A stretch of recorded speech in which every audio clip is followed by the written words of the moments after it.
is bigger in Texas, they say, from stadiums to Longhorn. Around here, you have to go big or go home. NASCAR's Cowboys try to steer around the competition. Forget about roping cattle, it's time to lasso a trophy.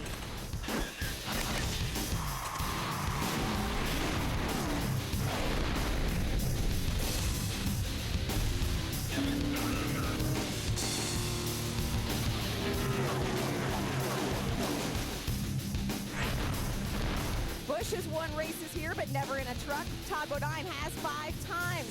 Mike Skinner, when does he get to shoot the guns? Meanwhile, Crafton is running out of time to catch this guy. Hornaday, for now, is the lone star.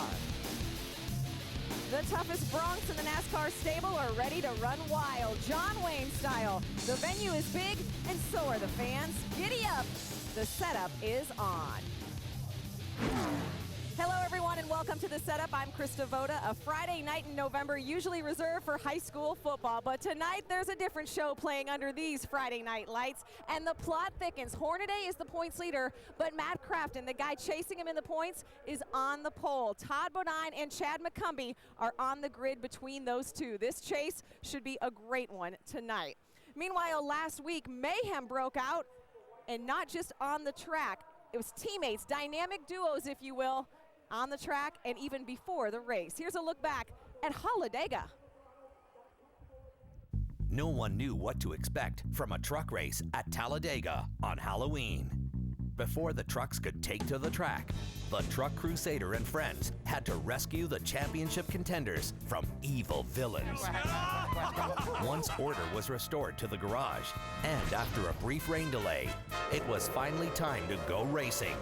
This is just hard to expect that they can run this close and this tight all day long and not have somebody make a mistake. It's just almost humanly impossible to ask all these guys to be perfect this whole race.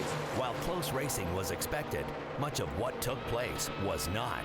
It's a hood flap that has come off the right front of that 33 of Ron Hornaday. Todd Bodine lit up the tires coming out of his pit box, spun the truck all the way around and did a 180-degree spin. But it wasn't until lap 91 that the much-anticipated big one finally happened.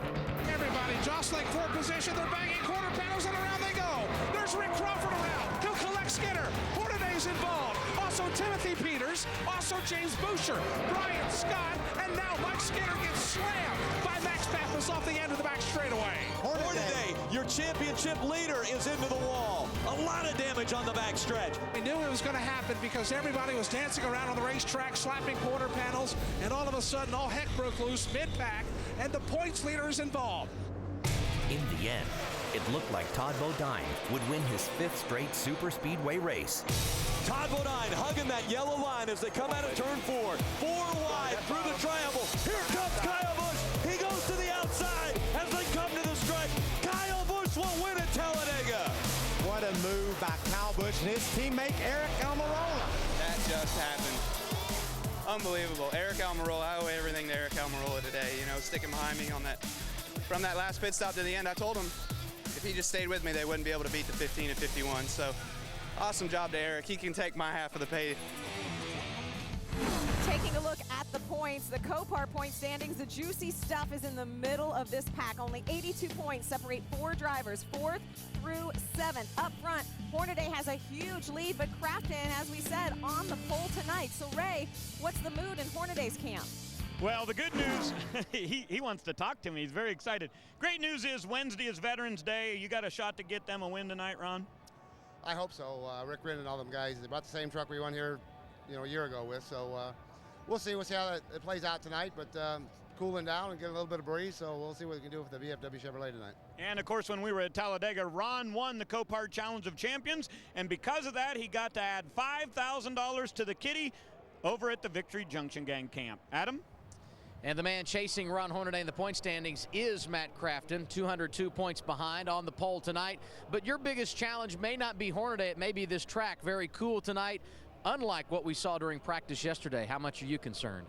Yeah, you're definitely, concerned. My truck drove so good yesterday. I was so happy with it. These guys went to work on this truck after we got back from Las Vegas, and they made it better. From the first lap to the last lap on the racetrack, this Menard Chevy was good. Really good. So the wind has picked up quite a bit this evening, so that's going to make it a little bit different getting in turn 3, but I feel very confident what I got. If Crafton's going to come back and win the title, it's going to be an amazing run. He's in a good place to get it started here tonight, Krista. All right, thanks, Adam. A head-to-head comparison of the two looks like this. The average finish really about the same, but wins have obviously made a factor, but so have bonus points. Crafton knows he's running out of time. On a bigger scale, it's a day of national mourning. Flags flying at half-staff around the country to honor those killed or wounded at Fort Hood. Now, Texas residents especially affected. Fort Hood located just 150 miles south of the Texas Motor Speedway. Our thoughts are with all of our military personnel, and especially those affected by this tragedy.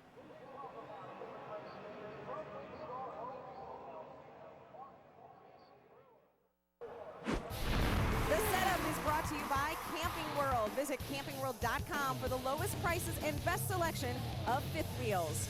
And by Copart.com, an online auto auction where you control the price you want to pay. Visit Copart.com today. Back here in Texas, Truck Series fans got to put their off-road skills to the test in Toyota's Start Something Challenge. Drivers Mike Skinner, Terry Cook, and Timothy Peters participated in the challenge, guiding the Tundra, Sequoia, Tacoma, and 4Runner over dirt hills and through obstacles. This took place in the hospitality area outside the track, and it looked like tons of fun. Of course, someone else who would have been really good at that challenge, Kyle Busch. He's won the last 4 races he's entered here in the Truck Series. He's never won in a truck here, finishing second in both races last year. And as you can see, the wind has definitely picked up here in Texas. Some of the drivers have talked about that. They will probably be talking about that throughout the race. You know, we say it all of the time. The Truck Series is America's series. It's blue collar, it's hard working. Well, one of the guys who's trying to drum up business for his team shows us why. If you have ever stepped foot in the truck garage, you probably have met this man. Dwayne Gaulding, a businessman from Virginia, has been helping young drivers realize their dreams for the past 6 years. Young gentleman came in one of my motorcycle businesses and wanted me to support him and help him. And at that time, we got together and we started going out trying to achieve sponsorships and raising money to bring it to the series. And we just took it one step at a time. And that young driver is Jason White, which is running in the series now. Other than the drivers themselves, Gaulding is probably the most recognizable face in the truck garage. Today, Gaulding works for the series' newest team, Turner Motorsports, and is relentless in achieving their dreams. You know, we're doing 2 full-time deals now in the Truck Series. Give me a call. I'll call you. How you doing, sir? Yeah. I like my personality for one reason. I don't let people quit. I'm not a quitter. And we have a saying that winners win and losers try. Call me. You know the sponsor me and you were working on last Friday? Yeah. What does he want to get with me? You think he'd want to get with me sometime next week? It's tough for all of us. I mean, we're out here working together. We see each other walking around. You cannot take no for an answer. I mean, Mr. Turner calls me, you know, day in and day out, and he says, there's no meat in this pot. All I'm boiling is water. And that gives me a lot of drive. I mean, when I call people up, you have to talk from your heart. You're selling to the value of yourself and your team to make these sponsors feel like they're part of the family. I'd like to sit down and talk to you about all those opportunities. And maybe we can work something out where you can be an associate on some of our trucks, on one of our trucks, and maybe a primary on the other one. Hey, Mr. Frazier. When someone else is whining about the economy, that gives people that have drive, that gives them a step up. I'll fly up and see you on Tuesday, and I like to be able to offer you a full season, and I'd like to be able to offer you 6 to 10 races if that's what you'd like to do. Every race team has a marketing group. It gets tough. It's a lot of frustration. I get down on myself sometimes. I make those phone calls and I'm waiting for them to say yes. And they say, man, Dwayne, I've cut my budget this year. I like to take a step back and, you know, it gives me more drive. 40 no's, there might be 1 yes in there. I know we're doing, 2 full-time truck teams, some ARCA stuff, so I'd like to maybe get with you guys and talk to you sometime. Absolutely, we're looking for seat time. That's the only way to get better. Yeah, it's the only way you can get better. I mean, you know the deal with this sport. That 1 yes can carry that individual, a driver, to Cup Series one day, you know. So don't ever think that that small guy might not be the one that rides with you and that driver and team for a long time.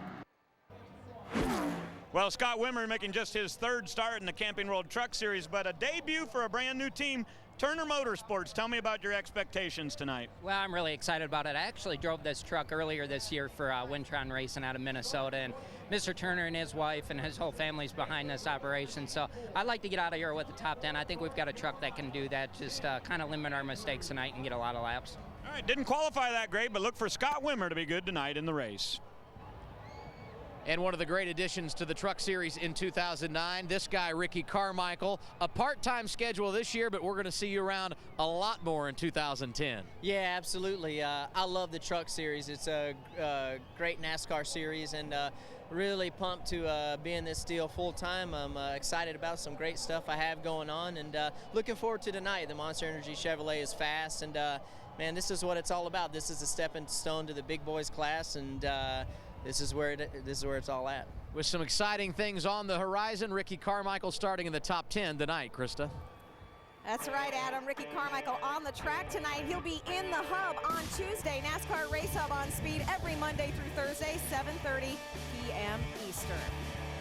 Well, back here down on the track, the folks here at Texas Motor Speedway have brought me my own Charlie one-horse hat. I think they're worried I'm going to blow away. And Rick Allen, Phil Parsons, Michael Waltrip upstairs. I know you guys are jealous because I have one and you don't.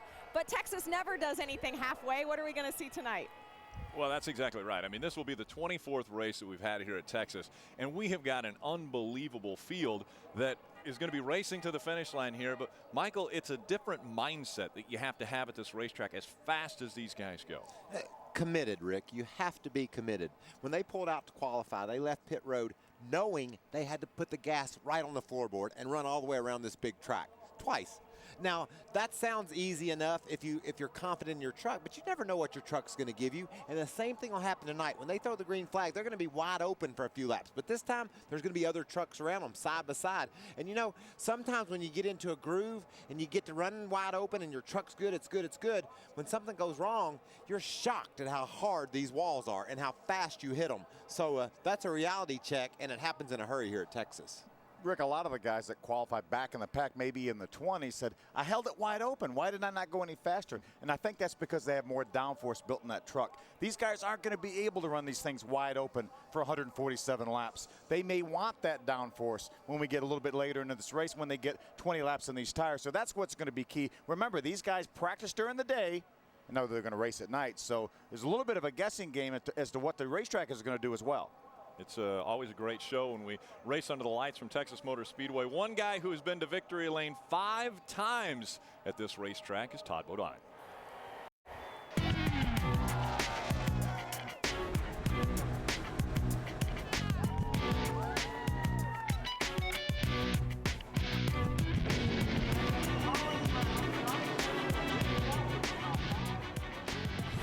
Well, there's no doubt about it. Todd Bodine very comfortable in victory lane here at this racetrack.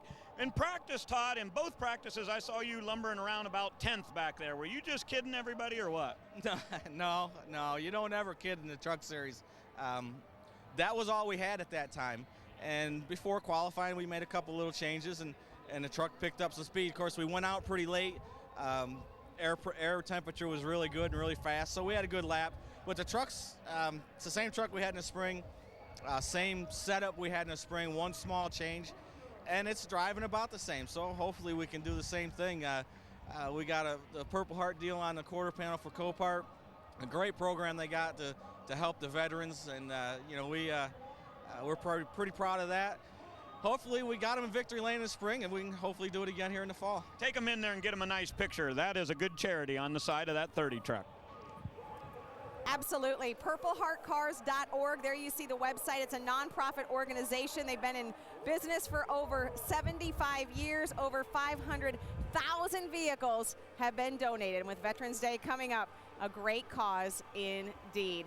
You know, Todd Bodine is NASCAR Truck Series version of the Texas Tornado. 10 of his 17 career wins have come at mile-and-a-half tracks, including 5 of the last 10 here at Texas. After all, an onion goes so well with a Texas steak. We'll be right back. In the meantime, learn a little bit more about Todd Bodine.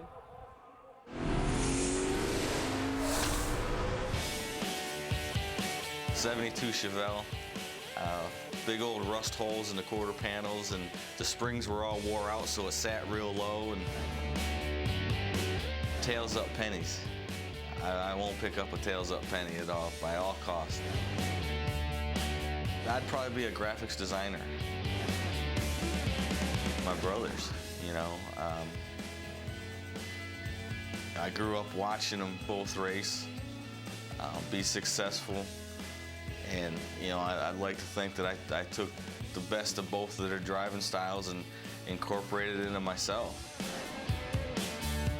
Some country, I like some hard rock and soft rock, and you know, and everything in between, and pop, and but my favorite singer is Frank Sinatra. It's actually in Ormond Beach. A friend of mine owns it. It's a great Italian restaurant, Italian Village. The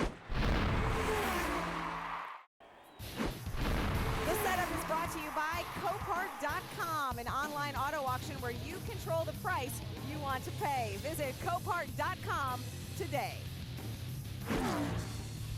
Well, it's been an even 24. This is the 24th NASCAR Truck Series race at Texas Motor Speedway, the most of any track. The drivers and their families have had plenty of opportunities to visit things like the stockyards and shop for cowboy boots here in the Lone Star State. Well, welcome back to the setup from Texas. You know, we mentioned the families because NASCAR is not like other sports. We're not talking about just a 2-hour game. The racing action goes all through the weekend. That means drivers travel with their families, their wives, their girlfriends, and these ladies have actually become part of the race teams.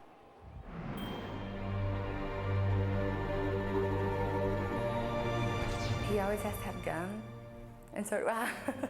That's kind of like his pre-race thing. He's a little nervous, and I try to just calm him down. I try to lighten the mood up a little bit. Race day, we try to make it as much fun as possible because we all know that that could be the last time that we see them, the last time that we're with them. I try not to think about that. I try to put it out of my head because the chances of that happening are slim. Whoever buckles him in, it's the same guy every week. I make sure that he puts the tape on his ears, the tape on his microphone. I want to make sure that his Hans device and his straps. I watch to see that they're pulling that belt tight. I mean, I know exactly what's going to happen, how it happens, and nothing can go out of whack. Tell him I love him and tell him to just take a breath and to clear his head. I notice when he goes in with a clear head, it's a bit better for him. I kiss him, and I just say, have fun. I don't say anything else but have fun. Say a prayer right before the race starts and hope that he'll come back to me safely.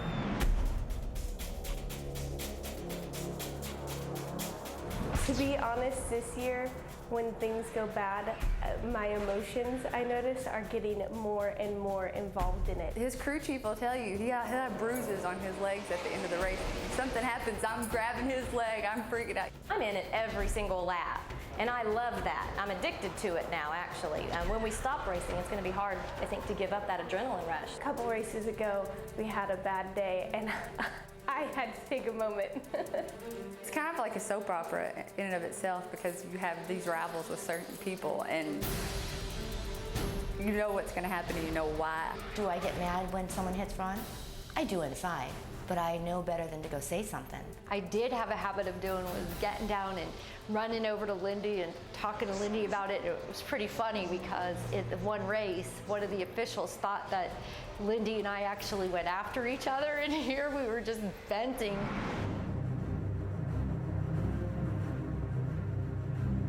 The only crash that really did get me was Dover. He hit the wall by the pits, and I was about 3 pits away from him, and he didn't answer for a few minutes. This year at Dover, when he blew that tire, right when I heard it pop, it scared me to death. I ran behind the toolbox. I was scared to death.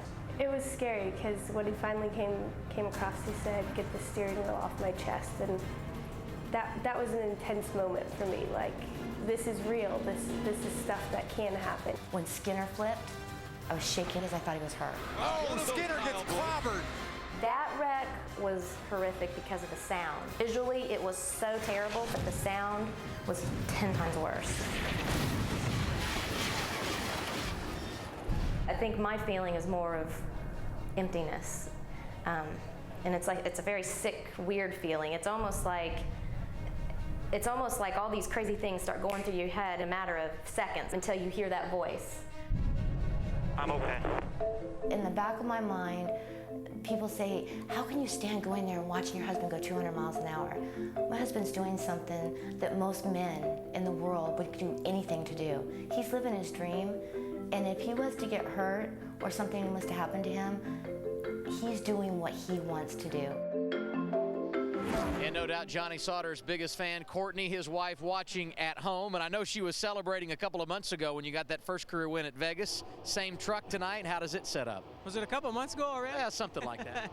Nah, she's a huge supporter, and proud to have her as my wife. But just super proud of all my guys on this Curb Records Fun Sand Chevrolet tonight. We got Rio Grande, the group, with us right behind me here. They're having a good time, and hopefully we can put on a good show for them. But there's a lot of racetracks we go to that I'd love to win. This would be the place. Driver 13 rolling 6th tonight, Ray. And Adam Janis will be at home rooting on Eric Almirola for sure. You pushed Kyle to the win last week, but you haven't got yours yet. Is tonight the night? I hope so, man. I really want to get Graceway Pharmaceuticals and everybody at akawareness.com to victory lane some kind of bad. I thought last weekend was my weekend. We knew we had good truck in practice, but Doug George and all these guys on this truck brought a really, really good Toyota Tundra for us this weekend, so hopefully we can get it this weekend. A pair of second-place finishes for Eric Almirola, and we know that win's right around the corner. Krista? Absolutely, Ray. He is all but due. You can see the madness behind me. Actually, the crowd starting to thicken. Drivers walking over to their trucks and strapping in, and they had better be up on the wheel because in 5 of the last 7 Texas races, there has been a caution within the last 2 laps. This bull ride is going to take a lot longer than 8 seconds, and it's going to be one heck of a ride. More from Texas when the setup returns.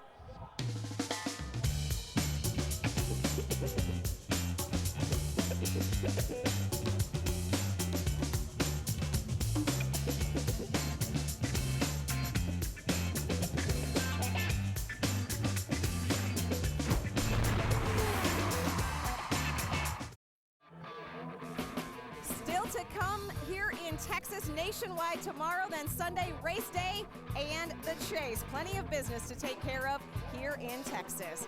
You know, it's a family affair. David Starr and David Starr Jr., that's your first look. He's a Texas native, his wife Kim standing by. Hornaday swept Texas last year, but Crafton is on the pole with a full head of steam. The WinStar World Casino 350 starts now.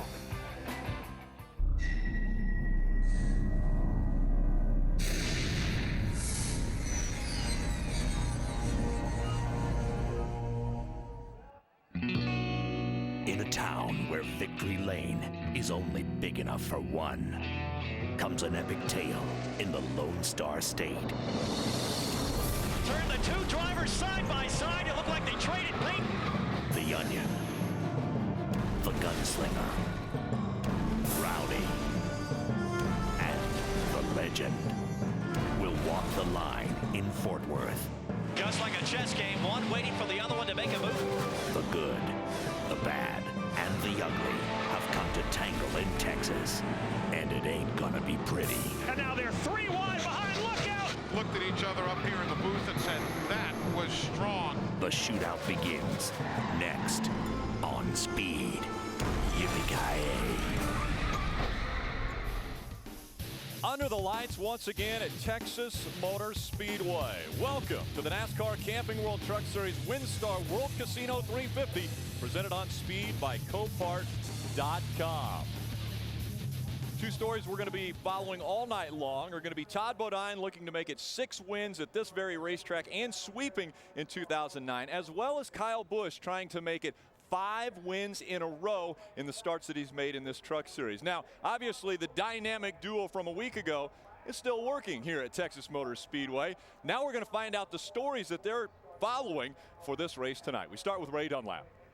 Well, Rick, I think Kyle Busch certainly going to be a big factor tonight. You know, when we talk about the Texas Motor Speedway, he has been so good here, dominating in the Nationwide Series, but he has 3 second-place finishes here in the Camping World Trucks. But I think tonight he's got a mission on his hand. He wants to become the first driver ever in the history of NASCAR to have an opportunity to win in all 3 divisions on the same weekend. Tonight here at Texas Motor Speedway, I think the 51 certainly a truck to watch for. Adam? And his teammate, a story maker as well. We're talking about Eric Almirola, Ray. This is where it all started for him. In June, when the Truck Series came here, Almirola made his first start of 2009 for Billy Blue Motorsports. Since that time, he's been in 13 truck events in this 15, 9 times finishing inside the top 10. He's done a nice job, but he's yet to get a victory. He rolls 7th tonight. He would love to turn last week's 2nd into a win here this evening in Texas. Rick? Thanks, Adam. And last week, Kyle Busch was first to say in victory lane he would not have been there if it wouldn't have been for his teammate, Eric Almirola, pushing him to victory at Talladega. Will Kyle Busch return the favor and help out Eric Almirola as he's looking for his first win in the Camping World Truck Series? We'll find out. But now, let's head for pre-race ceremonies trackside. Gentlemen, please rise and remove your hats as the U.S. Army 2nd Battalion, 354th Artillery, 95th Division Color Guard presents our nation's colors. And please join us in a moment of silence in memory of those who lost their lives in the tragic events that occurred Thursday at nearby Fort Hood.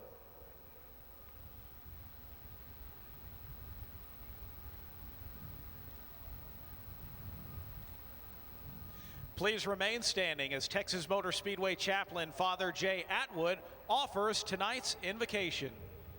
Heavenly Father, as our thoughts and prayers continue for the victims and families at Fort Hood, we give great thanks and blessings for all the men and women who serve this country and defend our freedoms around the world. As we get ready to go racing, we give thanks for the sponsors, the teams, the drivers, and their crews. We ask for your safety and protection, that they may do the best of their ability, and remind each of us that what we do to your honor and glory. This we ask through Jesus Christ our Lord. Amen. And here to perform our national anthem, please welcome Kylie Arnold. Oh, say, can you see by the dawn's early light what so proudly we hailed at the twilight's last gleaming, whose broad stripes and bright stars through the perilous fight o'er the ramparts we watched were so gallantly streaming, and the rocket's red glare, the bombs bursting in air, gave proof through the night that our flag was still there. Oh, say does that star-spangled banner yet wave o'er the land of the free and the home of the brave. Let's hear it once again for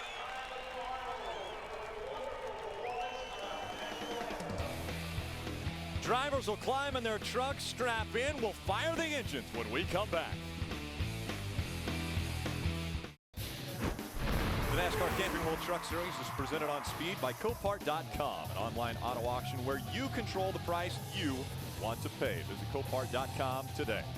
Brought to you in part by Camping World. Visit CampingWorld.com for the lowest prices and best selection on fifth wheels. And by the Ford F-150. It's not just a pickup truck. It's a Ford F-150. Welcome back to Fort Worth, Texas, Texas Motor Speedway. Let's go back trackside. If you weren't with us for the setup, let's get you reset up with Krista Voda. Well, it is getting chilly down here, but things are just heating up for Matt Crafton and his 88 team. They are on the pole, and that is very good news based on the numbers. That's because of the 23 races we've had here at Texas, 21 have been won from the top 10. Matt Crafton and his teammate Johnny Sauter are up front. Another dynamic duo. We've been talking a lot about our past Talladega experience. Ricky Carmichael, Ron Hornaday, they are also starting in the top 10. On the front row along with Matt Crafton, Todd Bodine. He's won 5 of the last 10 here. He's almost automatic. Who will it be? You'll have to stick around to find out. Rick? Thanks so much, Krista. Again, welcome back. Rick Allen, Phil Parsons, Michael Waltrip with you for the race coverage. Obviously, we've got 3 races remaining. We still have a great championship battle going on. Ron Hornaday, Matt Crafton, he's on the pole tonight. Yeah, Ron Hornaday started about 250 races in his career. He's about 15% of the time he has finished 20th or worse. And that's what Matt Crafton's going to have to hope for him to have a shot at this championship, is for Ron Hornaday to have some poor finishes. Does Matt have to win these next 3 races and lead all the laps? No, but he has to be darn close to do that, and that's going to be extremely difficult with a level of competition that we have week in, week out. But what you got to love, Phil, is they came here to do just that. He's on the pole. I talked to Matt earlier today. He thinks he's going to win this race, so he's going to do everything within his control to make sure that if Ron does stumble, he's standing there in victory lane to get as many points as he can. Folks at home, I mean, the 20th place finish versus a win a couple of times, we got us a dead heat. So there's a big chance that Matt Crafton can climb back into this thing. A little chance. Well, remember, Matt Crafton's only win came on a 1.5-mile racetrack, and that's where we're at again, a 1.5-mile racetrack. Let's get the engines fired up. We go for the command. And now, race fans, it's time for those most famous words in motorsports. Here to give the command, please welcome your Grand Marshal, Hospitality Manager for WinStar World Casino, Nick Starnes. Gentlemen, start your engines!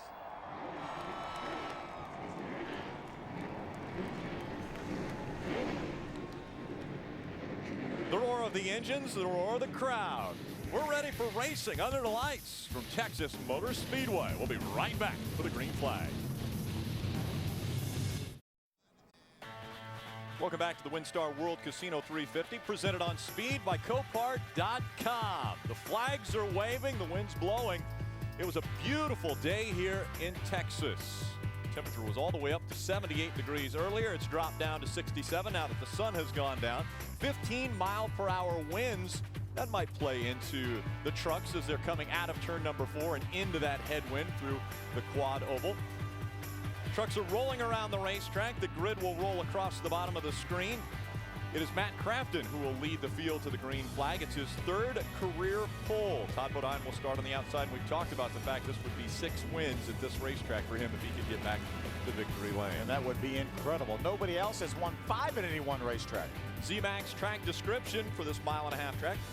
Fast. You can paraphrase everything you read on the screen right there with just fast speeds. These trucks are going to be going so incredibly, Phil, right down in the center of the corner, right when you're just wanting that thing to go to the left as hard as you can. It's going as fast as it felt like it's ever gone in your whole life. So good banking, good grip. These trucks will probably follow that white line most. I think the guy that wins the race will be right down on the bottom, digging as low as he can. Our Copart race analysis shows over $500,000 in the purse for tonight's race. These guys only had 4 sets of tires for this entire weekend. That means typically they all have 3 sets of tires for this race, one of those being on the truck. You see the pit window? It's a 147-lap race. That means 50, 50, and 50 for the last one, basically. So we could have a tire situation here if they stop early at 15 or 20 laps and have to put tires on.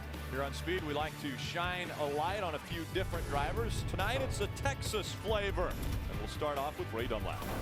Well, Rick, there's no question about it. You'd love to get your first win at your home track, and this is certainly that for James Busher. He's run on every configuration at this facility, and he grew up in nearby Plano, Texas, and he really would love to get his first win in the Camping World Truck Series here tonight. Lots of friends and family on hand. They'll be rooting for that number 10.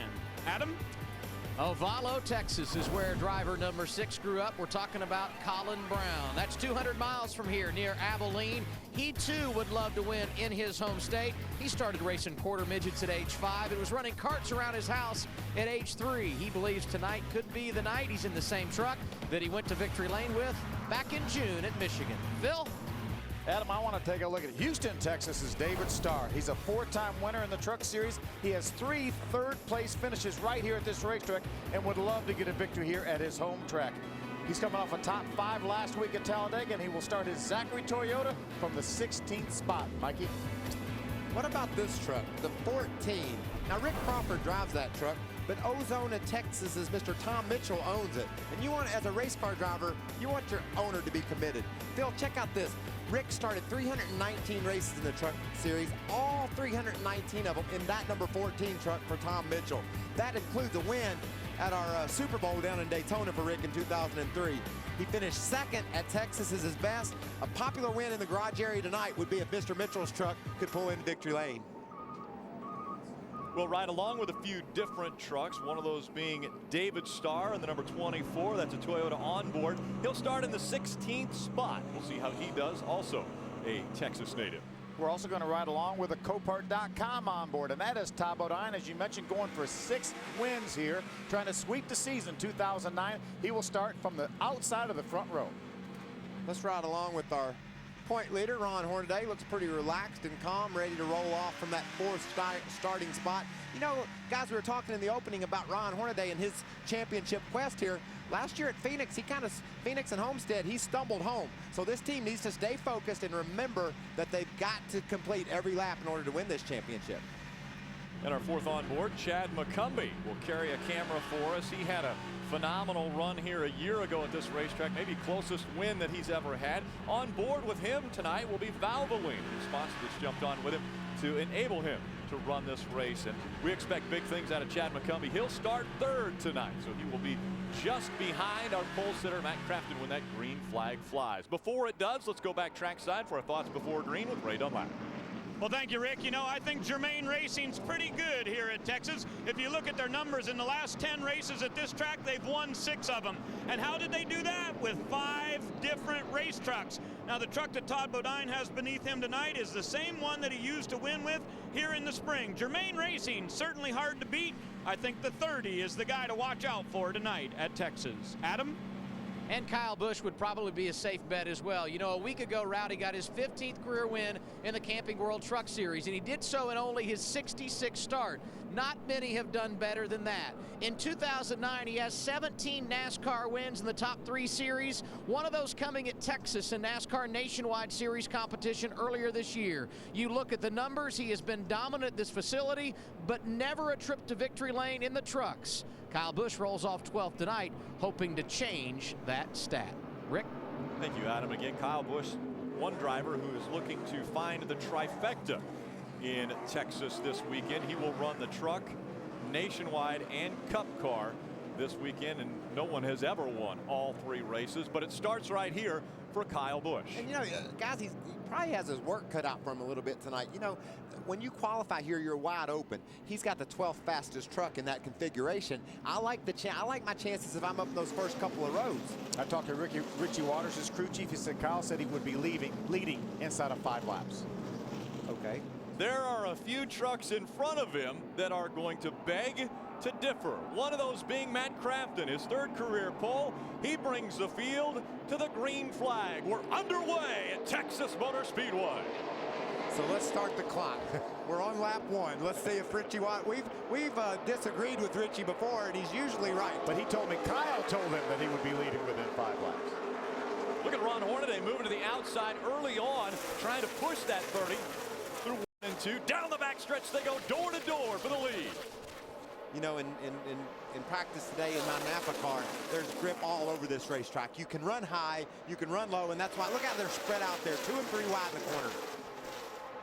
Matt Crafton out with the early lead, going to lead lap number 1. He's got another section of the battle done now. He's led a lap in this race. I'm sure he'd like to lead the next 146 laps at Find Victory Lane, so he would not let that 33 out front gain more bonus points like Ron Hornaday has done all season long. It's a new truck. You see that 98, that yellow truck, looks much like Matt Crafton's without the ID on it. That's David Gilliland in a 3rd Thor Sport truck. He's out there by himself. See Ricky Carmichael and Jason White there just ahead of David Starr, side by side. I like how much room Jason gave him. He gave him a lot of room. He didn't tuck right up beside him to get Ricky loose. Early on, everybody trying to hug that white line at the bottom of the racetrack while they've got good still on the tires, and they're still flat-footing it around this 1.5 mile track. Kyle Busch is looking on the outside, trying to make a move around his teammate. And we'll see that groove come in, Michael, more, but with all the practice we've had, there's been very little race practice. We haven't seen very many guys up off the bottom of the racetrack.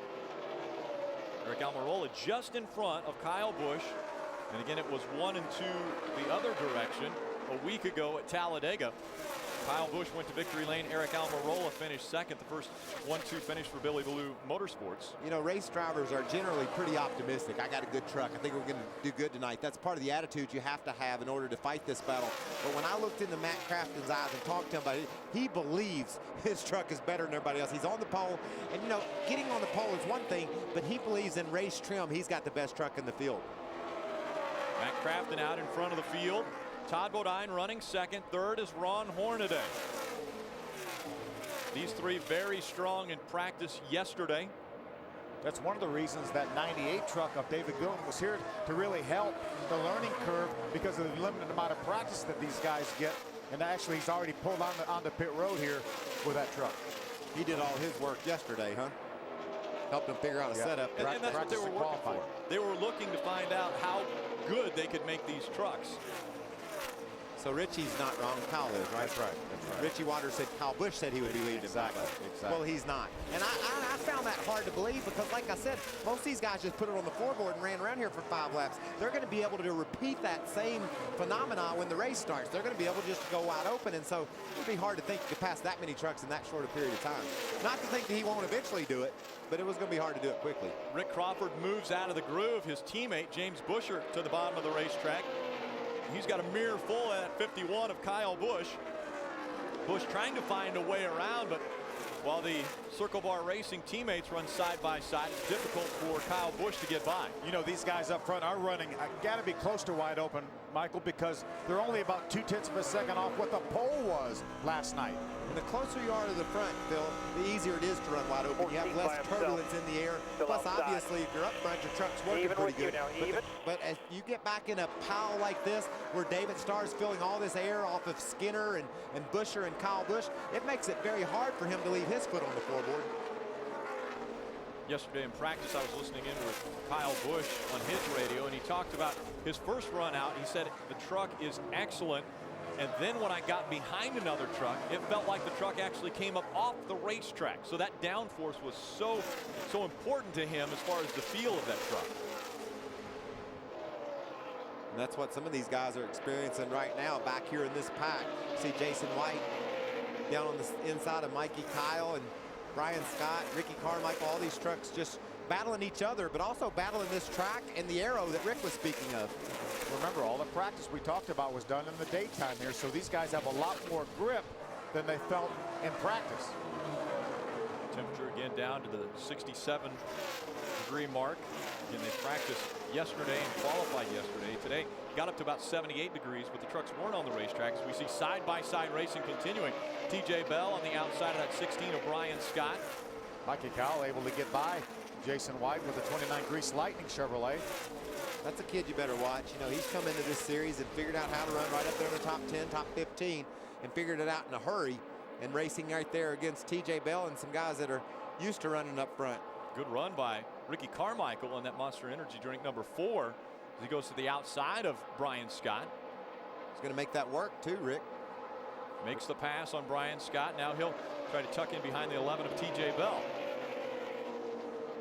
These guys are running back in the 14th, 15th, 16th mark. Matt Crafton has a 1.4 second lead over Todd Bodine right now. And he's just built that over the last 3 or 4 laps, Rick. They were all right tight together forever. Now Matt Crafton has driven away from him.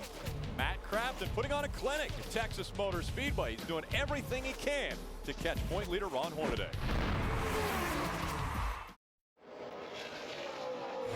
Tomorrow, the World of Outlaws sprint cars and late models in the season with a bang. It's the greatest show on dirt. Don't miss the World of Outlaws World Finals from Charlotte tomorrow, 8 Eastern, only on Speed. Talking about a tough track. That track was flying apart the other night. Dirt clouds going everywhere, hitting some guys upside the head. So those, not only do they have to battle each other, they're going to have to take on the elements tomorrow night. That truck right there is flying, though, consistently really fast. The only other truck that even remotely comes close to matching his lap times is that one right there, the 51 of Kyle Busch. Well, we were in break. He was able to get by the zeros. Now problems on the backstretch. The 73 into the wall. That's Ben Stansel. Hard contact for that 73 truck. Well, this is going to be a big question mark for the crew chiefs. Now, we know they only have 2 sets of tires in the pits. We're early. I think we might see a lot of guys come in, top off the gas, but I don't think they can afford to put the tires on now, Michael. But, you know, Phil, we've seen about 3/4 of a second of loss of lap time from the majority of these trucks. So if you don't like the way your truck's working right now, maybe you make an adjustment and put tires on it and take a chance it's going to get a green flag feel to it. But you're right, it's a risk either way. If a couple of guys come in and do the two stops and get their tires, you could find yourself lapped in a hurry. There's another view right there. See, Ben Stansel just gets a little bit loose up off of turn number 2. He had the 41 truck of Mark Mitchell behind him, make some pretty hard contact with the inside wall. Man, that's a helpless feeling when that thing jumps out from underneath you like that. Ben, the other truck, I think, was a factor, Phil. Look how close he is. Just sucks that truck right around. And look at that. Wow. I think the officials are going to have to take a look at that inside wall. It looked like it really, I think that's obviously a terrific, that it's a safer barrier there. I think he might have hit just past the safer barrier, Phil. He might have got right into the concrete. You see that ball move on the backside. And again, we saw the window net down right away for Ben Stansel. That was a good sight. And there he is out of the truck. Good talented young driver. Yeah, the 20-year-old looks like he'll make the trip to the infield care center.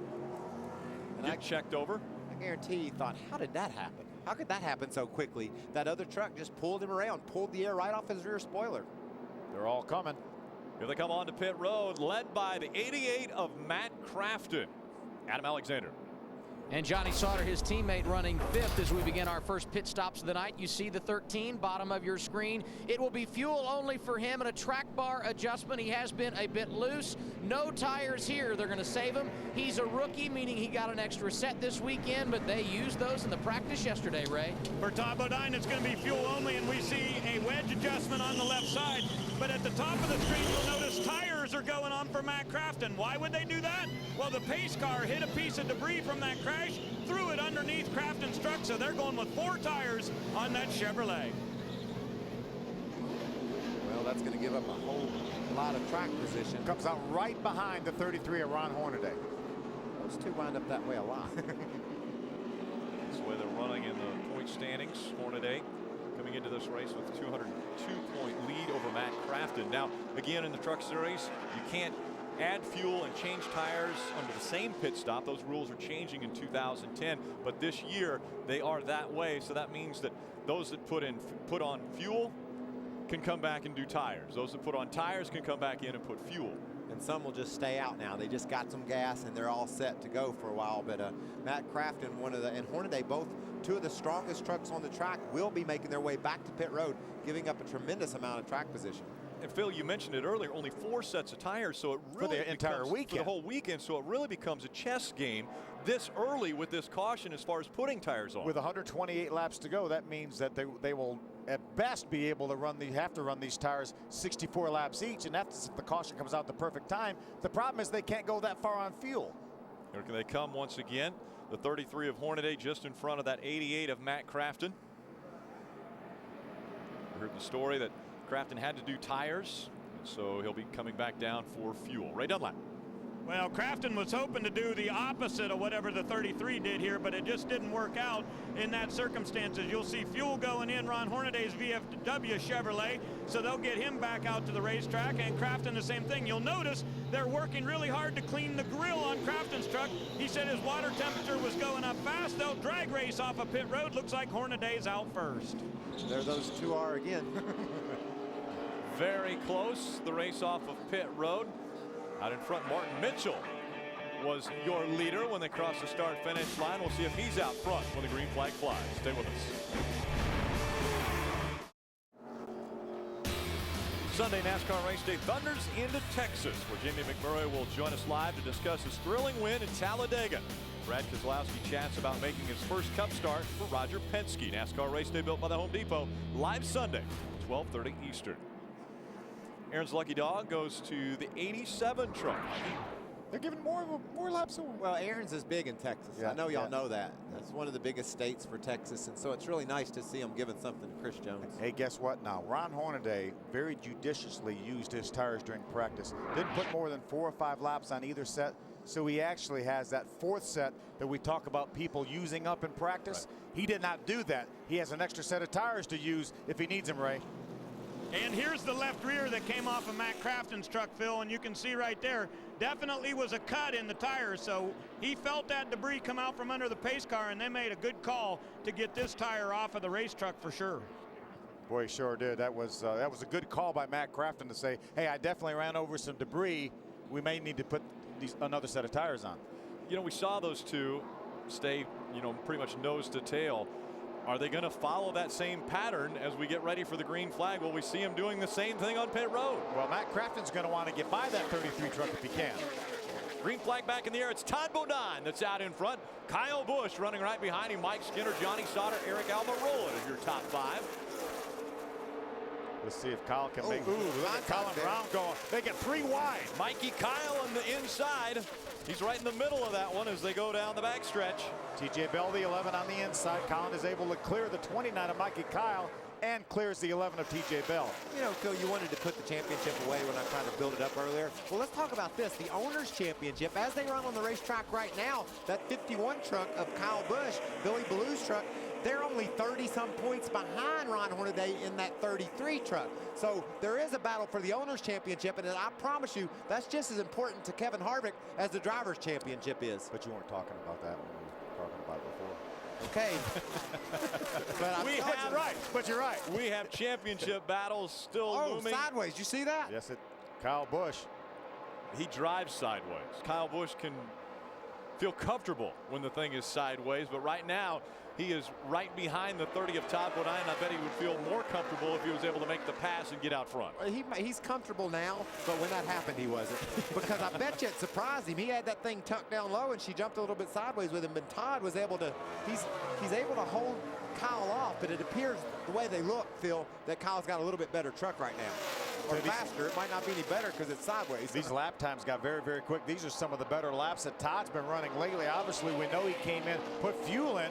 We know that he didn't put tires on, and he's still running laps now at about 30.5 seconds, which is very, very close to what the pace was early on. On the right, Hornaday and Crafton still running nose to tail. That's 11th and 12th between those two. And look how easily it looks like Ron Hornaday is able to go by the 6 of Colin Brown, who has one of the stronger trucks here. And look who he's bringing with him. Matt Crafton is just as solid as Hornaday is tonight. But you know, that's not good enough, Phil. He doesn't need to be just as good as Ron. He needs to be a lot better than Ron. Ron Hornaday has 3 wide again through the quad oval. Rick Crawford on the inside. And Ron Hornaday has not led a lap here. Matt Crafton has. He's led a few laps. There's Stacy Compton on the outside of that 14. Scott Wimmer, the first race for Turner Motorsports. We saw him for a moment. Yeah, that's a 31 truck. Scott's right in there mixing it up with Compton and Crawford. Good trucks. Kyle Busch has decided to try the outside. Mike Skinner said, I don't like that, Kyle. I'm going to come up under you. Good battle for second. Here comes Mike Skinner in the number 5. He tries to challenge that 51 of Kyle Busch. Boy, it looks like Kyle is he trying to work that outside groove in a little bit, do you think, Michael? Yeah, and it's a little bit rougher up there, Phil. And we always see that truck, that 51 truck, being really low to the ground. There's sometimes they come in and have to raise that truck up. And it's as rough as it is up top, he might just find that his truck isn't going to work up there. They did that last week at Talladega. They had to come in and use ratchets to raise both of the front jack screws. And Mike Skinner drives around. Those trucks started 12th and 13th, and now they're running second and third. So a couple of good trucks. These are, in my opinion, the best 2 trucks on the track. The 88 and the 33 of Ron Hornaday. They've raced all the way up inside the top 10 in just a handful of laps since this restart. Of course, they do have newer tires than the rest of the guys, but they're making it work. Yeah, the great news for Ron Hornaday, though, is he is in the same boat as everybody else that only has one set of I mean, he has 2 sets of tires in the pits. Everybody that put tires on now, more than likely, only has 1 usable set in the pits. Ron Hornaday's teammate, Ricky Carmichael, running back a bit further in the field in 17th rank. Not having a very good run tonight, Rick, because he has a really bad vibration in the front end. He said he believes that a wheel weight has fallen off the left front wheel, and he said this thing is shaking right out of my hands as I go through the corners. That can't be very much fun at 190 plus. Watching Rick Crawford right here in the WinStar 4. Just a few moments ago, we saw a 3-wide situation. Watch this now. Watch right side of your screen. Rick's going to come off turn 4. He's going to get shucked through the grass here a little bit, trying to give Stacy Compton a little bit more room.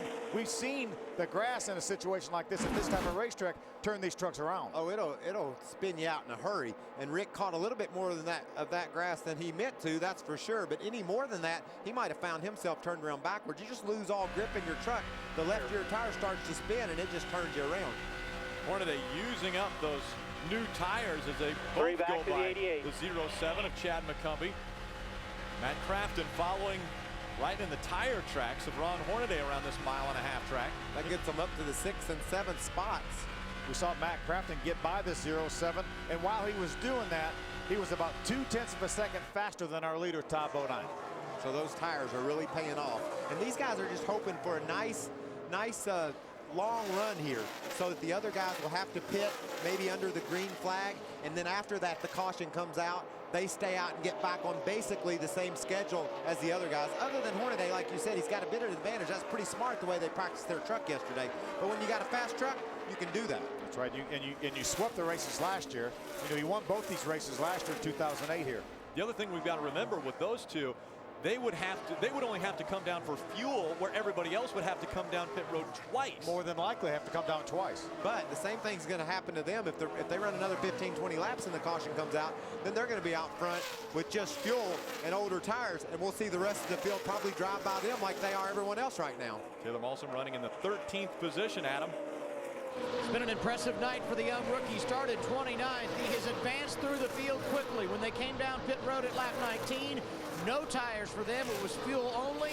And the big key, no adjustments. He's very satisfied with his truck as Rowdy Bush picks off another one. Kyle Busch down on the bottom of the racetrack, able to get back by Mike Skinner. We saw Skinner make the pass, take away second from Kyle Busch. But Kyle Busch getting back in his groove, and he is trying to reel in that 30 of Todd Bodine. Todd Bodine has led 5 times at this racetrack. Each time he's gone to victory lane.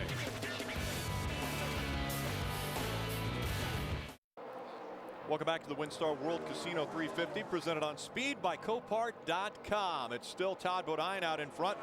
Now Kyle Busch has moved back to second. Hornaday has taken over the 3rd spot, and Crafton has followed right behind him. Johnny Sauter runs 5th. Mike Skinner's dropped all the way back to 6th. Hornaday's going to be leading this race here in not too many more laps. Yeah, Matt Crafton had the goal, I guarantee, on this restart field of beating Hornaday back to the lead to preserve those 5 points that Ron will pick up if he gets there first. But Ron has been able to get through traffic a little bit better than Matt Crafton. Has driven up on the back of Kyle Busch, and you see just out in front of Kyle, that's Todd Bodine, and Hornaday is determined to go get those 5 points. Running second right now, Kyle Busch. He took it back away from the 5 of Mike Skinner. As Skinner has dropped off, it looks like Kyle Busch is moving forward now, Ray. Yeah, and I think on the next pit stop, Rick, you're going to see them drop the track bar just a little bit on that 51. Kyle's been saying he's very, very loose, and especially loose coming off of turn number 4. So he's going to have a good battle coming up here with Hornaday shortly, but I think you're going to see some chassis adjustments for Richie Waters and Kyle Busch. Adam? And that's not the only place the wrenches will be flying where the caution comes out and these guys can get on pit road. Johnny Sauter loose in and tied off. He was up as far as 3rd in the running order, now finds himself 5th. He said we need to change back what we did on that opening stop, and then we need to put a little wedge in it. Right behind him, Mike Skinner just riding. They reminded him that Hornaday and Crafton, when they went around him, were on Fescher tires. There is no concern. Skinner fairly satisfied with his truck at this stage of the race. Skinner riding back there. One of the trucks that only came onto pit road 1 time. Again, we've talked about the 33 and the 88 coming onto pit road, changing tires and adding fuel. And they have been moving up toward the front. Right now, they're running in the 3rd and 4th spots. Look, they finally made it. They've regrouped. Yep. The 4 of them are nose to tail. It'll be interesting to see. Ron got there first, couldn't do anything with Kyle Busch. Now here comes Matt Crafton. In the last few laps, Phil, he's been considerably faster than those first 3. We talk about aero and how difficult sometimes it is to get your truck to stick in the turns when you got another truck just ahead of you. I think Kyle Busch experienced a little bit of that. Ron Hornaday did when he caught Kyle Busch, slowed him down, allowed Matt to catch up. All the other trucks that they caught were not going near as fast as his front 2 trucks, so he was able to get by them fairly easily. When he got to Todd and Kyle Busch, they're running pretty good lap times, not as fast as they were running, but it's been a little bit harder, as you mentioned. Guys are closing in on our race leader, Todd Bodine, Ray. And Todd was a little bit loose on that first run, so they made that wedge adjustment I was telling you about. Originally, he said it was about a 6 loose.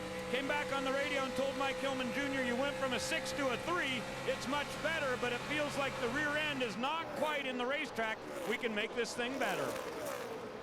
Looking to the bottom of the racetrack for the lead. Here comes Kyle Busch. He's going to bring Ron Hornaday with him. Kyle Busch takes over the point at Texas. Here comes Crafton. He's got a head of steam going.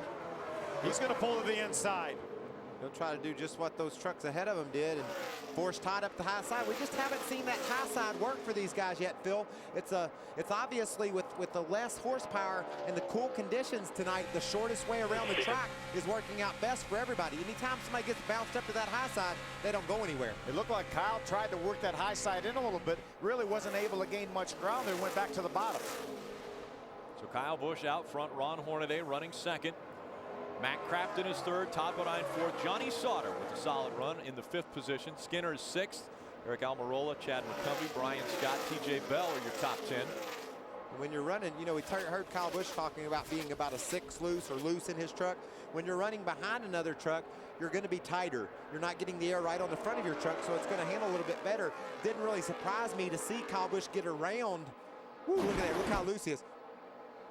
Check out Ron Hornaday get sideways coming off the corner. Todd's still out there. Ron tries to close the door. Phil, is he in there yet? They clipped together. He wasn't quite in there. Ron thought he had him cleared. Todd didn't think so, and Todd was right. We've seen some close calls between the 30 and 33, and there's another one. He's riding along with Todd Bodine. That's how close it was. Did you hear Todd get out of the gas? Yeah. Had he not gotten out of the gas, that would have been an accident. Yeah, 33 would have been around and into the wall. Well, what I was saying is when Kyle Busch caught when Kyle Busch caught Todd Bodine, he started to push a little bit, but his truck is loose, so he's finally able to work his way around. Now when he's out in front, he's getting all that force of the air holding the front of the truck down. That'll make him looser yet, right? Absolutely. Absolutely. But Ron Hornaday now, I think he's in a situation where he probably got tight because of that 51 truck being in front of him. He's not getting the advantage of having all that air pushing down on the front of his truck. Kyle Busch got a little loose. Here comes Hornaday for the lead and those 5 bonus points. And Kyle Busch doesn't want this to happen either. We talked about that owner's championship they're battling for. Kyle knows this could be a 10-point swing, him leading laps and Ron not. So he's trying to keep him down, but that outside, he just can't do it. Not able to hold off the hard-charging Hornaday. So Hornaday moves up to the front. He'll get 5 bonus points for leading. Here comes Crafton for second. Kyle Busch lets him go. He knows he's got a really loose truck, and when he went up high in 3 and 4, it was sideways all the way through the turn. So he just decided he'd let those two have at it. And we know Richie Waters has told Kyle, hey, don't worry about those two guys. They have fresh tires. So that's, you know, they've been really able to hang in there pretty well, Kyle Busch and Todd as well, on these older tires. But Hornaday still hasn't led at Talladega. Hornaday hasn't led at Talladega, and he's not going to be able to rectify that situation until 2010. Hornaday leading here at Texas Motor Speedway. It has been very close. Breakneck speeds at Texas Motor Speedway. One accident.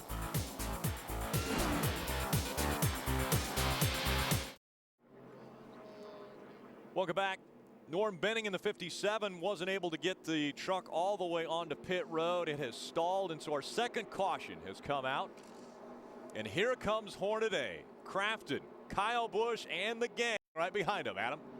And Johnny Sauter will be one of the first to hit his pits, running in the top 5 throughout the night. He said, I'm a 1 loose in, I'm a 1 tied off. His crew chief, Joe Shear Jr., said we will fix that with track bar and wedge, put 4 tires on it the first time around. Sauter came back and said, make it a good one, boys. Ray?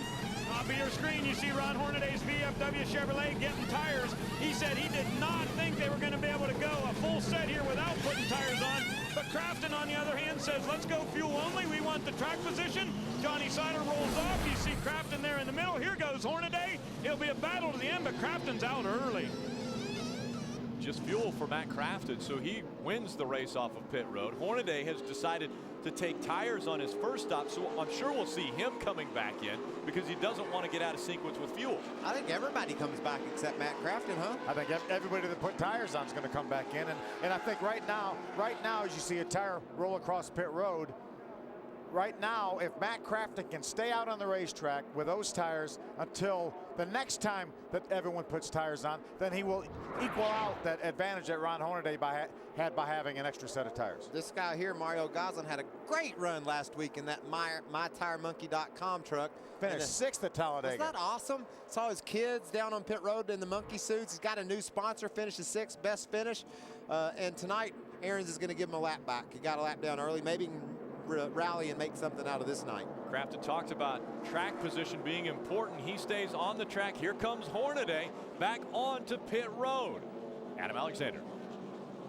And Colin Brown having an interesting night. They came down on their first trip at lap 56. They did 4 tires, made an air pressure adjustment. He has been loose. You see Colin bottom of your screen. They will come back this time, top off the fuel tank, make a wedge adjustment, and try to help him better make him better through the center of the corner, Ray. And Kyle Busch saying, Adam, that he just was not happy with the front grip on that truck, so they've made an air pressure adjustment on the right front. Also a wedge change for Kyle. You see fuel going in for Ron Hornaday. He will lead this entire group off. Todd Bodine coming out right behind him with Rowdy in tow. So Matt Crafton stays on the racetrack when everyone else comes down to put fuel in their race trucks. We'll be right back for the start. Green flag just back in the air at Texas Motor Speedway. Matt Crafton right in front of Jason White. You think Matt's a bit of a sitting duck here? Yeah, but he's lucky, Phil. I think he's really fortunate that he got Jason White and David Starr between he and the rest of this charging pack with fresh tires. We saw how important those tires are, but with that fresh air on the front of his truck and a bit of a gap now between he and the rest of the trucks on new tires, that's going to cut him a break. Yeah, right now Ron Hornaday, though, has already moved up to the 3rd spot. I think Ron Hornaday is going to be able to drive by, but I think Matt has been so good, I don't think he's going to fall back. And again, if he can just hold on till the next round of pit stops and put his tires on when Ron does, as you see him going by Jason White, then he's going to be on equal playing field. And by the way, he made that pass on the outside of Jason White coming out of turn number 2. Well, those new tires, Rick, it makes you feel like a hero. You can go anywhere you want. You've got an advantage over whoever you're racing against, and Ron Hornaday's fixing to exploit that advantage. He's going to take the lead. Kyle Busch trying to get by that 24 of David Starr. David Starr, another one of those trucks that stayed out. Todd Bodine also making the pass by David Starr. There's Jason White just in front of Kyle Busch and Todd Bodine. See the leaders there, Crafton with Hornaday right on his tailgate. He's tailgating him. That's allowed in truck racing. It is allowed in this series. And Ron would like to use those new tires, get by Matt as soon as he can, and open up some distance. As you see Kyle Busch now taking over the 3rd spot from Jason White, and he's bringing Todd Bodine with him. Todd Bodine will move up into the 4th position as Jason White drops back into 5th. Here comes Mike Skinner as well in that X side number 5. A lot of the teams stayed out on the racetrack at lap 19 as far as changing tires, but one team looks like they got into the cords, Ray. Yeah, and that would be Kyle Busch. This is the right rear that just came off of his Mikasuki Toyota. You see the cording here. He is one of those drivers that got fuel only on the first round of pit stops, but they certainly are concerned about this. Richie Waters definitely talking to Kyle about their options and how long they want to go if this thing should stay green again throughout the course of the race. Sideways, Ron Hornaday as they came out of turn 2. He's able to make the pass. He gets by Matt Crafton. But boy, I tell you what, he had his hands full making that pass. And you know, I'm just really impressed with this Crafton truck. We talked about how good it was early. He's proven how good it is right now by being able to keep pace with these trucks that have those fresh tires. You see Todd Bodine, looks like Kyle Busch was struggling with the truck that was really loose earlier, and Todd's all over him. See if we can see that truck at 51, Kyle Busch get a little bit sideways. See if it dances around a little bit. He's going to try to make the move to the inside of Crafton. Crafton still strong down the backstretch, able to stay just in front of that 51. Todd Bodine begin running in the 4th spot. See him wiggle around there? Yeah, Hornaday's trying to check out on these guys. As he's put some distance between himself and second, as now Kyle Busch makes the move. Todd Bodine follows, and Matt Crafton drops to 4th. Immediately after Kyle got loose, he pulled to the inside and drove by Matt Crafton. Got a good run off that turn. Top 5 separating themselves from the field. I'm not sure that Todd Bodine might not have one of the best trucks now, Phil, after those pit stops. It looks like they've improved that number 30 truck. Yeah, Hornaday trying to get by this 88 of Matt Crafton. Take a look at his hands being full. Yeah, he's going to have to pinch it down a little bit, not able to use the entire racetrack. And when he did, that got him a little bit loose. Here's another view of it right here. So he gets sideways and takes the lead, and Kyle Busch got sideways and took second. Maybe that's the key. Maybe that's the key. When you ride along, watch how the camera will stay straight. And whoa, you point to the inside. It's like, oh, hang on, folks.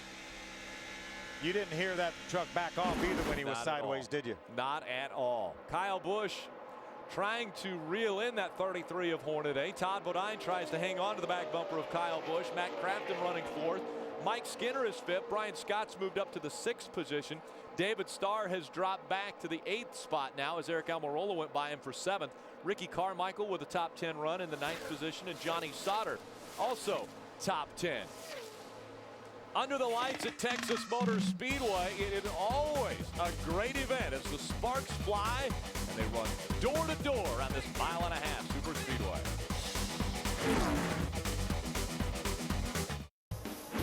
Coverage of the NASCAR Camping World Truck Series is presented on speed by Copart.com, an online auto auction where you control the price you want to pay. Visit Copart.com today.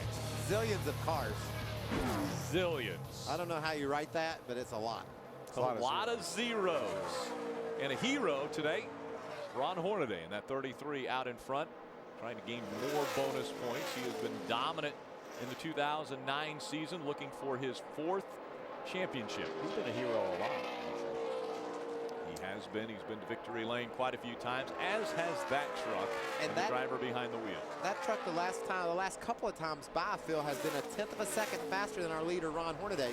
And what Kyle Busch is going for is amazing as well. You know, we talked about Todd Bodine looking to win 6 at this track. No one else has won more than 4 at any track. Kyle Busch is going for his 5th win in a row. Every time he's strapped in that truck, he's won the last 4 times out. And we saw Ron Hornaday win 5 in a row this year. And we saw back then how seldom that has happened in one of the major series of NASCAR. It was all the way back to Richard Petty days. In the early 70s, when Richard and Bobby Allison both did it in the same year. Yeah, some big names. Check out this truck. We talked about it a little bit when he got the lucky dog a minute ago, but we had so much fun last week covering some guys that had great finishes, and nobody did any better with their finish than Mario Goslin did. We hadn't seen him fun all year long. Drove to a 6th place finish at Talladega. How about Justin Hopgood? Finished 9th, first top 10 ever in the truck series. Chrissy Wallace 13th. Great job by Chrissy. Right up in the lead pack. So that's what we love about Talladega. You never know who's going to win, but you also don't ever know what team is going to put together their performance of the year. We saw it out of a couple of 3 trucks last Saturday. Right now, Mario Goslin's running in the 23rd position. We want to go a little bit further through the field, and we'll start off with Adam Alexander. And we begin with Colin Brown, who finds himself right now in the 11th position, but driving around David Starr to put himself into the top 10. He would love to win here tonight, not only because it's his home state, but he would love to get the boss, Jack Roush, a victory at this facility, because this is one where the Roush Fenway organization has been great over the years. 12 trips to victory lane in NASCAR's top 3 series. The only other truck series driver to get it done, Greg Biffle, back in 2000, Ray. You know, the really cool thing about this race tonight, it begins a 3-race stretch where Valvoline and Tiwi will combine to be sponsorship on that 07 for Chad McCumbee. I saw one of the coolest things this weekend. Sam Bass actually did a painting of Chad McCumbee and of this truck. It's a very, very nice piece. You'll want to definitely look at sambass.com and check it out. It's the first time ever that a Camping World Truck Series driver has been issued from Sam Bass. Adam? And Turner Motorsports trying to lay their strong foundation for a very good future. Scott Wimmer helping them do that here tonight. Not great in practice yesterday, didn't stand out in qualifying, but as this race continues, they get better. They've had a nice strategy, riding 13th as we hit the midway point. Ray? Looking a little bit further back behind that group, you'll see TJ Bell in that number 11. Of course, Red Horse Racing sponsorship on that, and no other sponsors, but TJ Bell said they're working very, very hard on getting a couple of things ready for 2010. And I am going to tell you, there will be a 3-truck team at Red Horse Racing next year. You'll want to tune into the Speed Report to get more information about that. Adam? It seems every time, Ray, Ryan Sieg shows up at the racetrack, he finds a way to get it done. The last 2 times he's been in a Truck Series race, he's completed finishes inside the top 15. Similar situation here tonight. The first time they pitted laps 19 and 20, they got both tires and fuel. A little strategy, fuel only at lap 56, has driver number 39 once again in the top 15, Ray. And the number 29 of Mikey Kyle moving forward right now. He has moved all the way up to 16th after dropping back in the field after a lengthy pit stop. Now tonight is just the 6th start for Mikey Kyle. Of course, driving for Brad Keselowski and his team. They're hoping to put a deal together to try to run this 29 team full-time in 2010. Right behind him, Rick Crawford, and of course, as Mikey said, in our speed spotlight tonight, Ozona, Texas, the home of the Circle Bar team. Crawford started 8th tonight, but he's got a very, very loose racetrack, fighting it an awful lot when he comes off of the corners, especially off of turn 4. Adam? It has been a yo-yo night for rookie Taylor Malsom. Started back in the 29th position. At one time was running as high as 12th. The truck got very, very tight in traffic. They made significant adjustments when they came down at laps 56 and 57. 4 tires and fuel there, and he is now settled in inside the top 20. Right behind him, driver 23, Jason White. His confidence is up, and here's the reason why. The last time the Camping World Truck Series ran at a 1.5 mile facility, he had his best ever qualifying run and topped it off with a career best 3rd place finish at Las Vegas 6 weeks ago. And rounding out the top 20, yet another youngster, James Busher. This weekend he will make his nationwide debut with his team that he will run full-time with in 2010. James Finch in that 1 car. Perhaps the added track time has helped him. Despite the fact he doesn't have a solid truck here tonight, he has managed to run inside the top 20 throughout the evening. See these trucks battling along. Got a tire monkey there. 20th, 21st, 22nd. Yeah, just outside the top 20. You know, Phil, Matt Kraft is beginning to think, okay, this has been fun, but I need a caution. We saw all the trucks, the majority of the trucks pit on lap 57. We saw cording on one of the tires off of Kyle Busch's truck, excuse me. These guys have gone past 65 laps now. Matt Crafton has, with since he pitted on lap 20. It's been close to 50 now since he pitted. And you see him lose another spot to his teammate, Johnny Sauter. Remember, though, the tire cording we saw on Kyle Busch. Remember early on how he tried to work that outer groove in?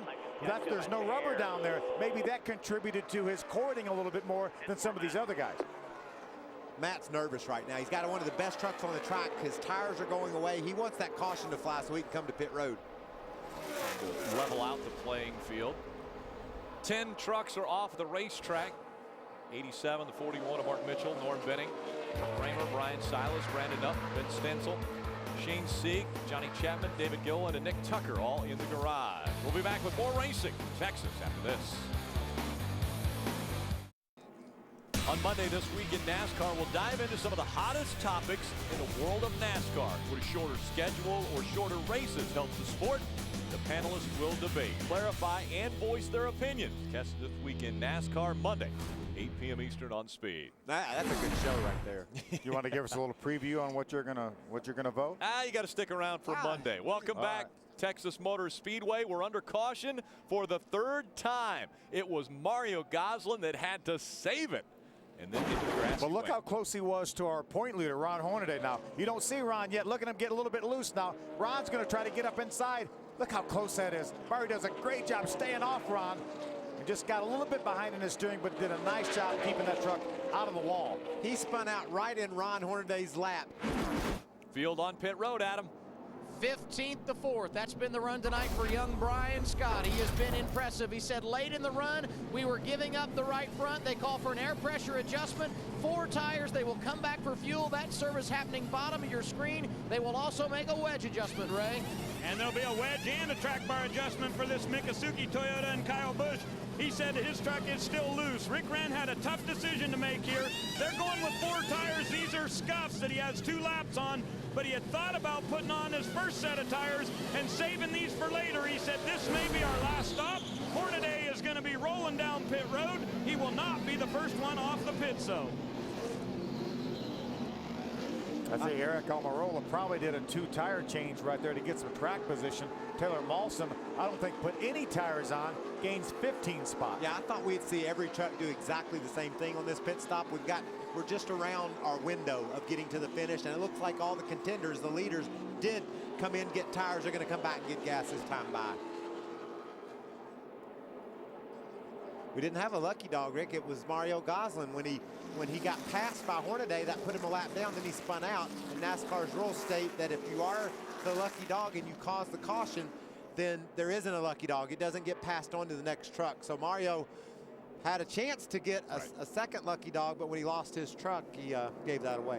Eric Almirola in the 15 will lead the field back onto pit road. Right behind him, Taylor Malson. Adam Alexander.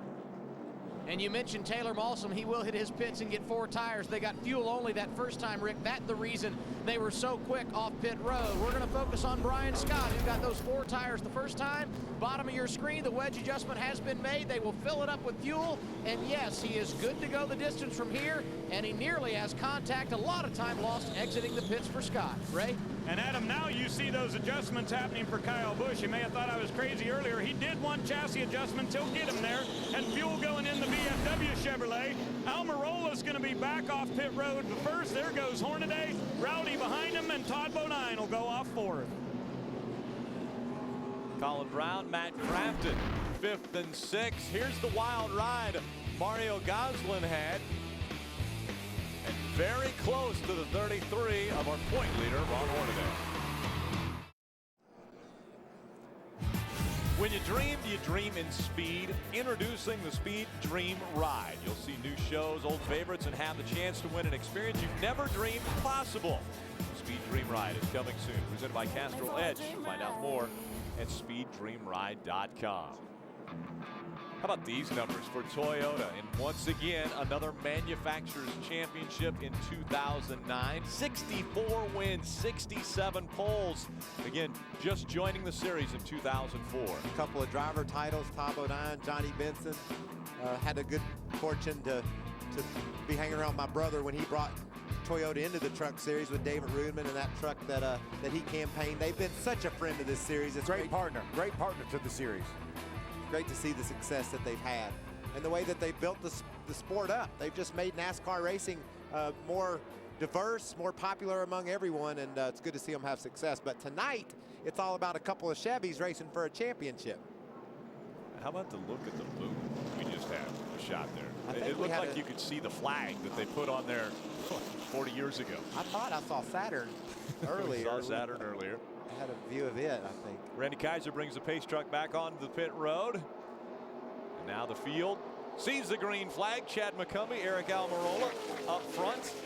Maybe it was Uranus. I'm not sure. Could have been another planet. I'm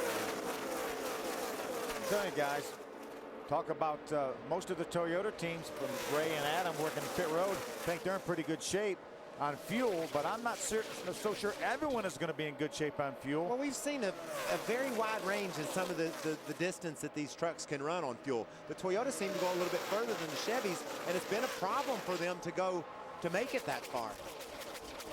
Timothy Peters running at the back of the pack. He's in front, but he was a lap down, so now he will be a lap down once again. He's the first truck eligible for that Aaron's Lucky Dog as we see the 15 of Eric Almirola go by. He has the lead. Hornaday running second. Kyle Busch is third. See that bright yellow truck back there, Matt Crafton. Boy, that caution was perfect timing for him, wasn't it? Sure was. And as strong of a truck as he had early on, we would say that he would be in looking as we go to the front of the field, and the 33 of Hornaday goes by. The 51 of Kyle Busch is going to follow on the outside. This may be shaping up for a pretty good battle between Hornaday and Kyle Busch. They've had a lot of them. I think Ron Hornaday would love to keep Kyle from winning 5 in a row of his starts. I don't think Kyle's convinced that he can't run that high side yet either. He keeps going up there and trying to make it work and not making any time. Crawford on the bottom of the racetrack. Brian Scott making the move on the high side in that 16. He'll take that position away. We saw him arguing a little bit over some space on pit road. Got a really fast truck, able to move up a spot there off turn 4. Watch Kyle Busch. He's down on the bottom of the track here under the 17 truck of Peters, and watch him get sideways. You know this, Phil. You know how hard it is to do what he just did. And it looked like he may have touched the apron a little bit, Michael, and that maybe that induced that bit of a sideways effort.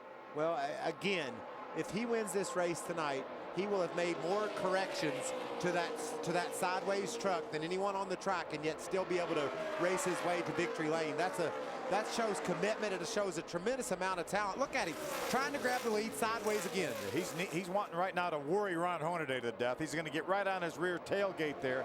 Ron said, hey, enough. Uncle. Ron says uncle. I don't know if high up the track. Hornaday has to catch it. Racing for the lead. Kyle Busch takes it away from Hornaday. Hornaday taking a deep breath right now, just kind of catching his breath because he was about into the wall. I don't know if Ron said uncle or not. If Ron said, I'll show you. He might have pulled over to say, okay, if you want a little bit of this, big boy, you found it. But couldn't quite hold on to his truck down to turn 3 and 4. 3 back. He's the 15 of Eric Almirola. We'll get him. He stays, you get him. We'll be able to tell how Ron felt about that move with Kyle getting to the back of him. He's closed back up on him, Phil. I think you're right now. If Ron can, he's going to pull right. He's going to pull right back to the tailgate of Kyle Busch. Kyle Busch was all over the back bumper of the 33 of Hornaday. Pushing him down the back straightaway a lap ago. Sideways again for Hornaday. He's got to catch it as he gets close to the wall. I think he's mad.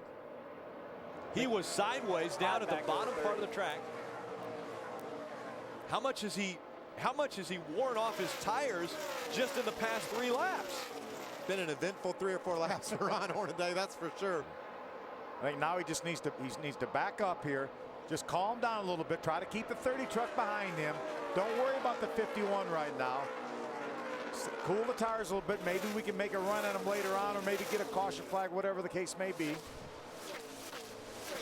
Hornaday having his hands full right now with just 47 laps of racing to go. Let's look back at how difficult this was for Hornaday. A little bit of bump drafting there. Hornaday pulls over. Look there, he looks like he wandered up the hill to maybe crowd Kyle, but when in doing so, he got sideways. And watch this. That's when Kyle's going to get into the back of him, then Ron pulls over. He drives in the corner very, very straight too. It was going to be very difficult to turn the truck, but it didn't look like he tried. I don't think he had any intent of turning. I think he was going to run him up the hill. Oh, did you hear that? You could hear the tires squeal. And then just a couple laps after that, here's Taylor Malsom. He brushes the wall coming off of 4. He runs out of room. TJ Bell squeezed him a little bit there. Didn't leave enough room on the outside. He hit the wall there with his right rear quarter panel. That's much better than hitting with that right front. If you hit it with the right front, you lose. Ooh. Problems with Mario Goslin once again.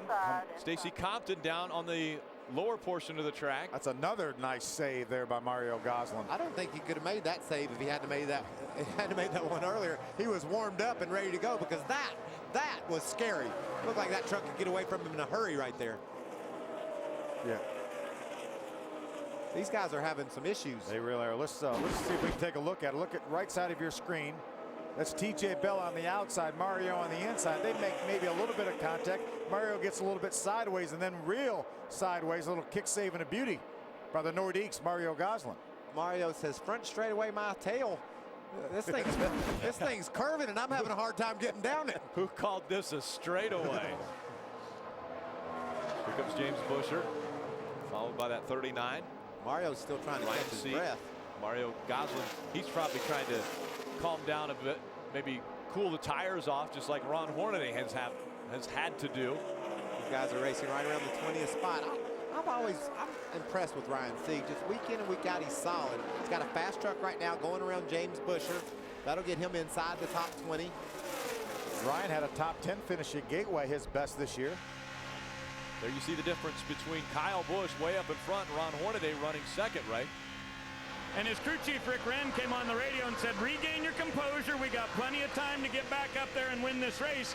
But I just wanted to tell you guys, whenever Hornaday was completely sideways, he was on the radio to his spotter, Rick Corelli, and he said, please go over and relay the message to Kyle Busch that Talladega was last week. I believe he's referring to the bump drafting. Getting into 3. See Rick Wren left side of your screen there, crew chief Ron Hornaday. Been a lot of rumors in the garage area that Rick may be going elsewhere, but I was talking to Kevin Harvick as he pops some more Tums. Yeah, those Tums are going down good right now. He said he goes through at least 7 or 8 a race. there he is right there. There they are. But Kevin said that, hey, Rick's under contract through 2010. He's not going anywhere. This team will be back intact. Ron Hornaday in the 33 truck and Rick Wren as crew chief. More than likely defending a championship. Now, how cool is that, Ron Hornaday, in the twilight of his career, you might think, in the world of NASCAR? One would think, but I'm not so sure. And I don't 51 years old. And I don't see it happening. You know, you would think that's getting to be about time to slow down or something. That man in the 33 truck, he ain't slowing down a bit. Kyle Busch, really at the start of his career, has been setting records, looking to make it 5 wins in a row in the starts that he's made in the Camping World Truck Series. Hornaday's reeling him in. Things are heating up here at Texas Motor Speedway.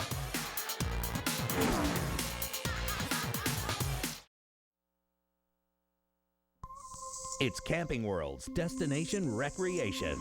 You know, one of my favorite things about coming to a Camping World store is the opportunity to look at so many different types of trailers.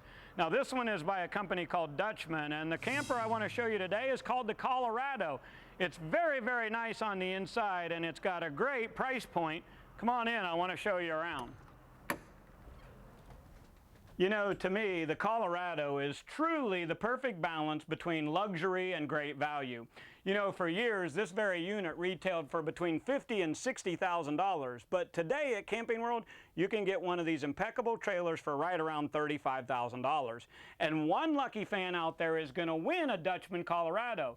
To do it, all you have to do is register at campingworld.com/racing.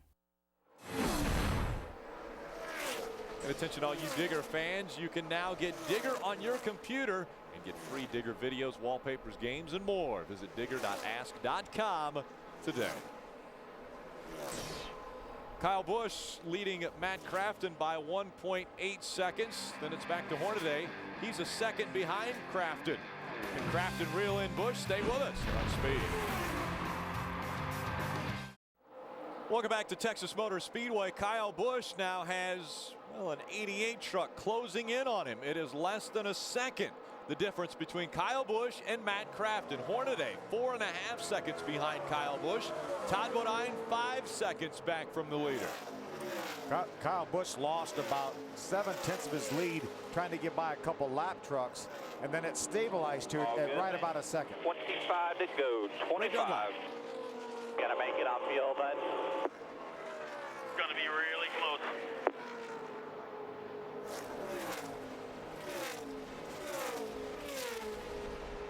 Guys, let me give you a little ad about Kyle Busch out front there. Tonight and this weekend in general is the 28th time that Kyle will have attempted running all 3 of NASCAR's top divisions at the same track. Of course, no one has ever won all 3 in a weekend. He came very, very close to it at California earlier this year with 2 wins and a 3rd place in the Cup Series. 28th time tonight. I talked with Kyle before nationwide qualifying. He said he really believes that this weekend could be his best shot at getting a win in all 3 divisions. The 11 with some damage on the right side of that truck has visited pit road. Looks like they put right side tires on. Yeah, TJ Bill obviously got into the outside wall here. Let's see if we can take a look. This is off turn number 2, just a little bit high. We saw race cars and trucks bounce off that wall all day today. And, you know, Rick, when you exit turn 2, when you run into that wall, you know you're going to hit it 3 or 4 truck links before you ever do, but you can't do anything about it. The thing just loses the front grip, and it just jumps into that outside wall. You feel so helpless. We saw Jeff Burton clobber the wall earlier today in practice. David Rudiman skint up against it. Max Pappas, among others. Just so much speed here at Texas, and you run out of room in a hurry. Right now, Kyle Busch is running out of a lead. Matt Crafton, 0.9 seconds back. Matt only lost a 1/10 of a second that time, passing 2 trucks on that very lap. Now Hornaday trying to get by that 12 of Mario Goslin. The battle for third there. Ron Hornaday, the 33, the VFW Chevrolet, right in front of this Copart.com Toyota of Todd Bodine. 16 trucks on the lead lap. Ryan Sieg running in that 16th spot. Just in front of him, Mikey Kyle. Those two would be the next trucks that would go a lap down. Last time these two tried to come off turn 4 together, one of them got spun out. Looks like Mario makes it that time. Ron probably gave him a little bit of extra room. He knows Mario's got his hands full in that truck. Out of the bottom of the racetrack goes Hornaday, trying to get by that lap traffic. Made that happen. Colin Brown's pulled up to the 5th position. Another good run for him in that Conway Ford. Johnny Sauter just behind him in the 6th spot. Mike Skinner back in 7th. Brian Scott, David Starr, Rick Crawford are your top 10.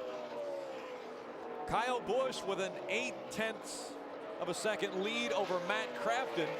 That continues to dwindle as we just have 20 laps of racing remaining at Texas Motor Speedway. Stay with us when we come back. We'll go to the end.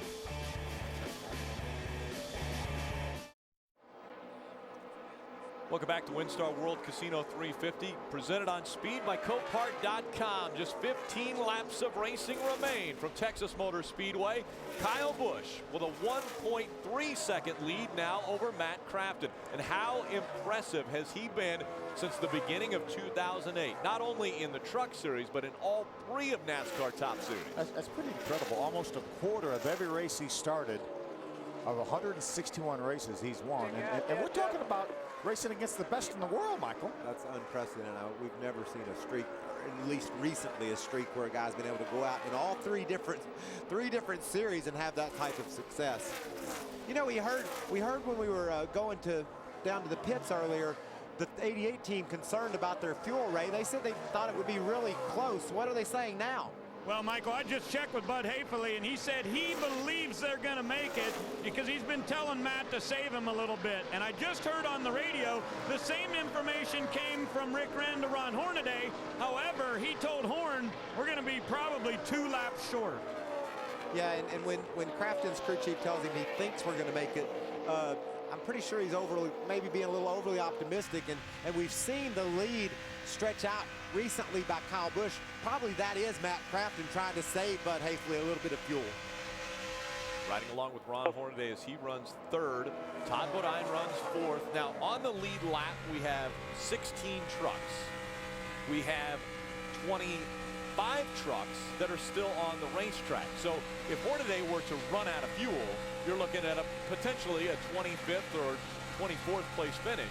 Yeah, we have some trucks that are 2 or 3, 4 laps down. So I think realistically, if he runs out of fuel on the racetrack, he's probably not going to finish in the top 20. Is that a gamble that you take when you're running for a championship, or do you come onto pit road to fuel it? He's not going to come in under green to fuel it.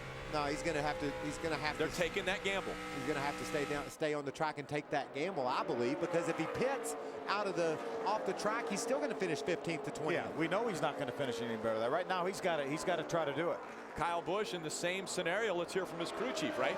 Well, we'll check with Richie. The Chevrolet's saying they're very close. Richie, are you going to be good on fuel? Yeah, we're 4 laps to the good side right now, and we get a little better fuel mileage in them Chevrolets with the smaller restrictor. If we got a caution with just a few to go, are you going to pit? No, we're good to go. All right, Kyle Busch is ready for the win. Richie Waters saying no chance they're coming back to pit road. And we've seen historically these Toyotas get better fuel mileage than those Chevys. Sometimes as much as 5 or 6 miles they can go further. And one thing Richie alluded to, a Toyota has a little bit smaller of tapered spacer than a Chevrolet does, and he said that contributes to the better fuel mileage. Last time by, Matt Crafton chopped 0.2 of a second off the lead that Kyle Busch has. He's got it back down underneath the 1.25 seconds. See the speeds at the line and see if Matt can continue to chop into that lead. Oh yeah, there's another 1.5 he took off of it. So Crafton back to about a second difference behind Kyle Busch. Third quickest is Todd Bodine.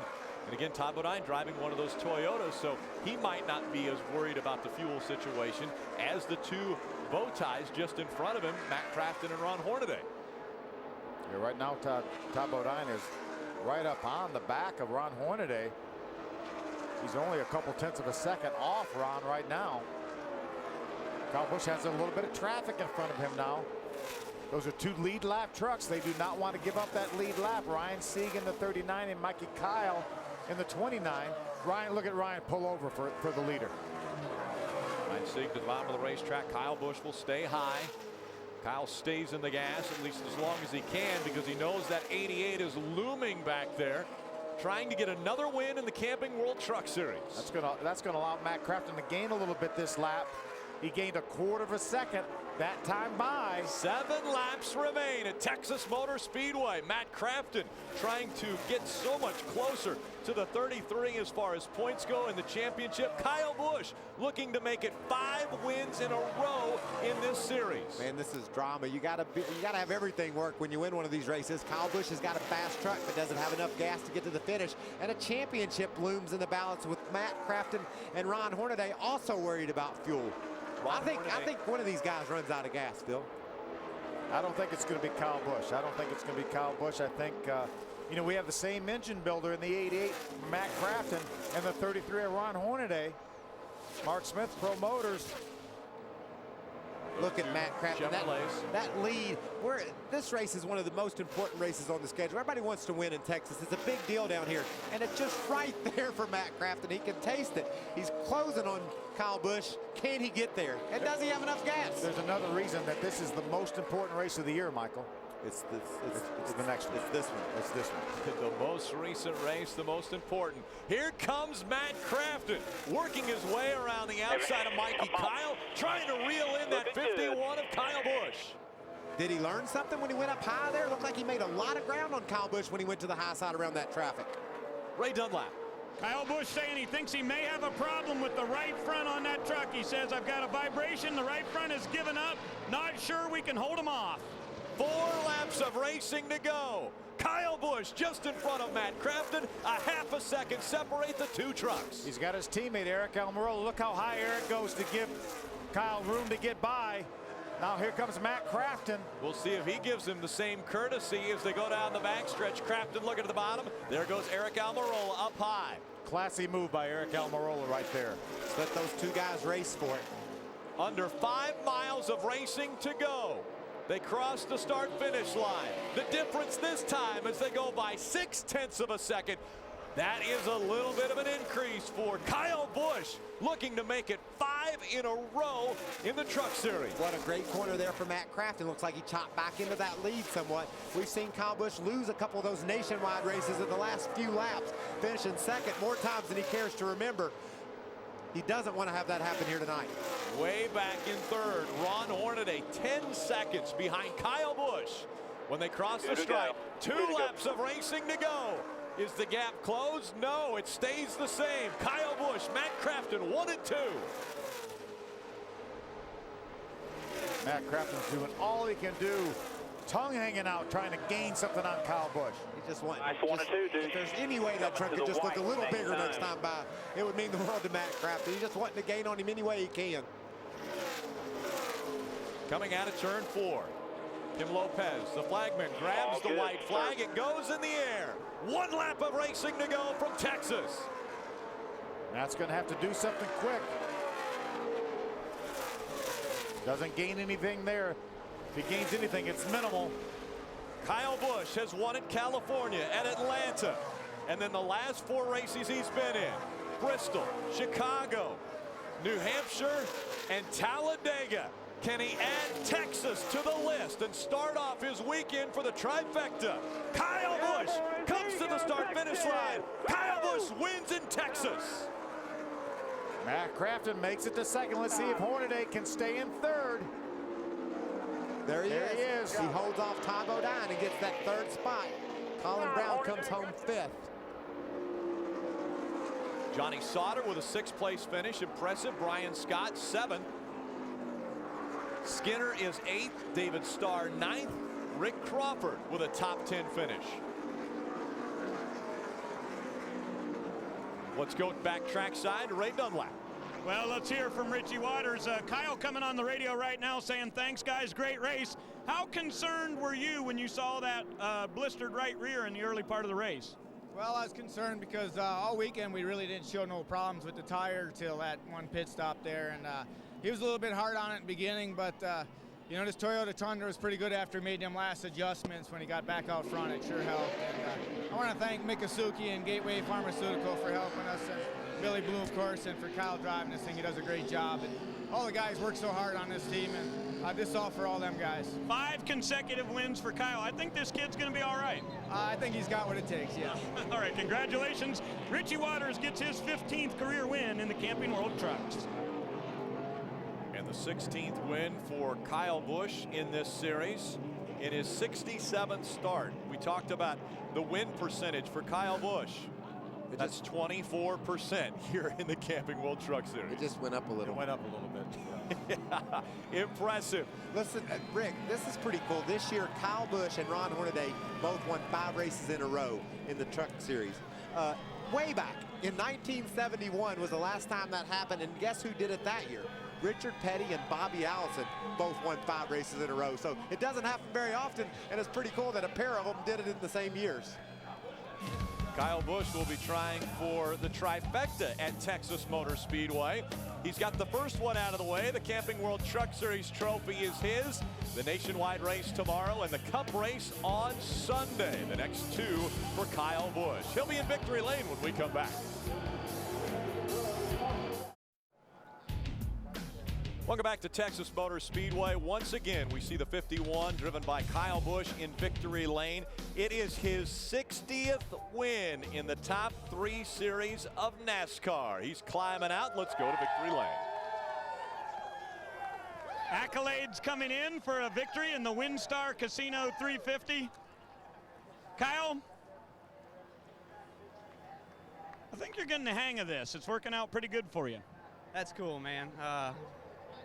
What a Tundra tonight, man. This Mikasuki Graceway Pharmaceuticals Tundra was awesome, and Richie and these guys have really done their homework lately. It's an accomplishment to beat the 33 bunch here, that's for sure, and we got it done today. You know, it was a lot of fun. The 88, man, I hate seeing the 88 finish second to me. I really wish he could get a win, and you know, thank the fans for coming out tonight. It was a great race. Thank NOS Energy Drink, all these guys on his pit crew, Billy Blue Motorsports. It's a pretty proud accomplishment to be here. 5 in a row. That's pretty sweet. Undefeated back with Richie. That's what's even more fun. Nobody has ever won all 3 in one weekend. What are your chances of doing that here at Texas? I hope I didn't screw it up for tomorrow. I've never won here in a truck, but I've won the nationwide races here in the past 4 times, 3 times, or whatever it's been. So looking to try to get the nationwide win tomorrow. Dave and all the guys on the M&M's Camry will be working hard tomorrow during happy hours to try to get us something capable enough of running up front on Sunday, but you know, we'll see what we can get. It would be pretty awesome to get them all 3 done here at Texas, and I've wanted to win a truck race here for a long time, and so this is pretty cool. And another one, as soon as I get a couple in here, another one we can notch off the list. All right, congratulations, best of luck the rest of the weekend. Kyle Busch has 2 more chances this year to get back to victory lane in the Camping World Trucks. Now let's check in with Adam Alexander. Runner-up finish for Matt Crafton tonight, and I think you gave it everything you had. Could you have done anything different there at the end to go get Busch? Took off earlier. I mean, we just were in fuel conservation mode. I mean, we didn't think we could make it all the way. I mean, I could hear it in the crew chief's voice, and he didn't think we could make it all the way either. And he might want to tell me we could, but with 12 to go, he says, go win this race. So if we're going to run out of gas, we're going to run out of gas. And I can't thank these guys enough. I mean, God, they brought a fast race truck. There early when we were leading and we got off the pit sequence and I went to the back, I ran over a piece of debris on the back straightaway on that very first one that would put us back, and then we had to keep fighting back that whole deal. I mean, if it wasn't for that very first wreck and running over the debris, we wouldn't have lost that track position, and I definitely think it would have been a little bit different, but I can't thank Menards and Duke and Rhonda Thorson giving me the opportunity, Chevy, everybody, thank you. The championship door hasn't slammed shut, but I'd say it's cracked a little bit. Your thoughts on the title run with 2 to go? I mean, we just got to go out there and just try to win races. That's all we're here to do is just win races, and whatever happens to them happens to them. We just went out here and we came up a little bit short. And championship, I mean, it'd be great to get it, but I mean, we just got to focus on scoring all the points, getting the win, bringing home the trophy, and worry about the championship later. Congratulations on another solid run. Thank you. Like I said last in June, it's like kissing your sister finishing second here. My God, I want to win this race. I mean, Texas has always been a place that I've wanted to win at, and my God, it's just so close. I can taste it. Second place finish for Matt Crafton at this racetrack. Look at our Copart point standings. 197 points separate Hornaday and Crafton. What that means over the next 2 races, Hornaday can finish 22nd or better, and Matt Crafton can't do anything to catch him. 85% of the time he does that. He does.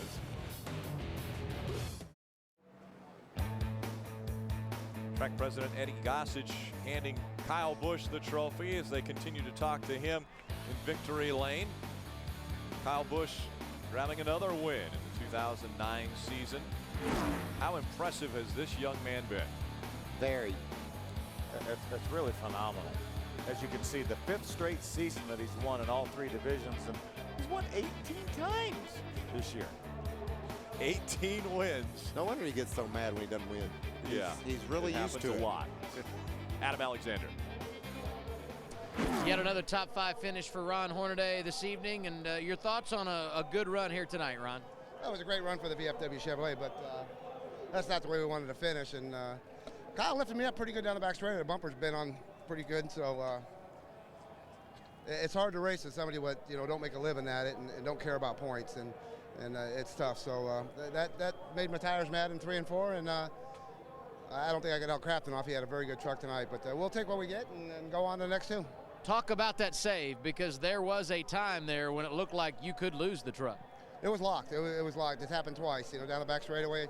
I wish you guys can take a picture of the rear bumper cover, because it was pretty good. Not once, twice, but 3 times I was sideways down the back straightaway, and then felt like Talladega all over again. But got down in there and then sucked me around. So good save, but it's not the day we wanted. But the top 3 coming out of Texas has been pretty good, because you usually win or something happens here, and we finally come out with the top 3, and we'll take this Chevrolet and move on to the next 2. 2 to go. Quick thought on the championship?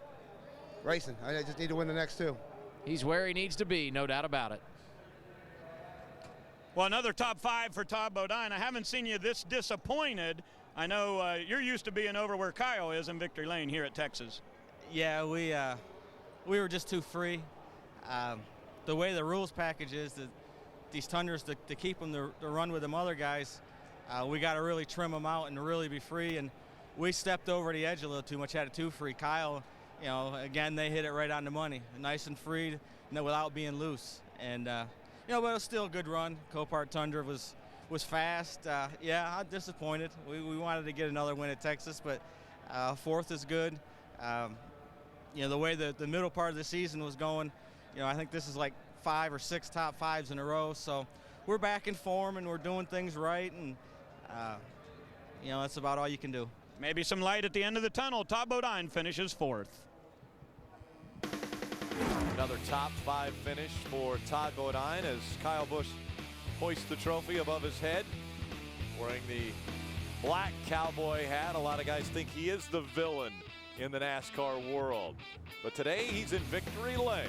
We'll be right back.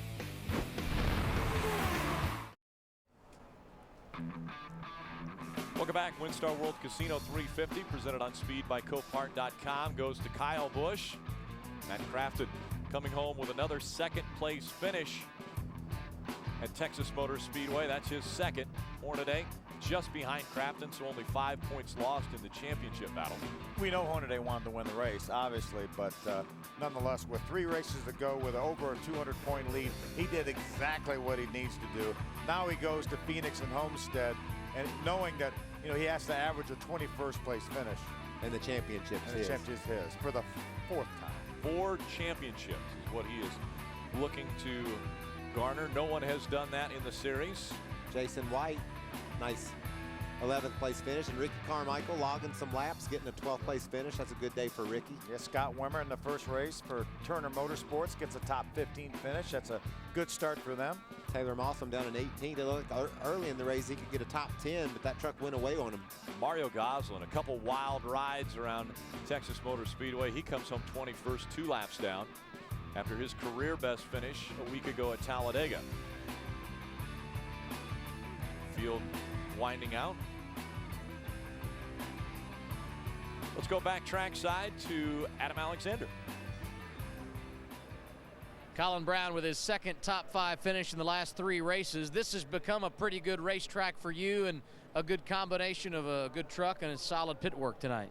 Yeah, you know, I don't think we had the best truck there. I don't think I did a very good job getting it set up good in practice. And, you know, my guys did a great job on that last pit stop and got us the track position we needed. And my crew chief, Mike Beam, made good adjustments there where we could keep the track position. And we got through that lap traffic at the end with my spotter, Lauren Lanier. He just did a great job getting me through traffic. And, you know, this number 6 Conway Freight Ford F-150 truck I thought was going to be a little bit better than that in the race. But, you know, we'll go back and work on it. And at least we stayed alive in the points and didn't run out of gas there at the end.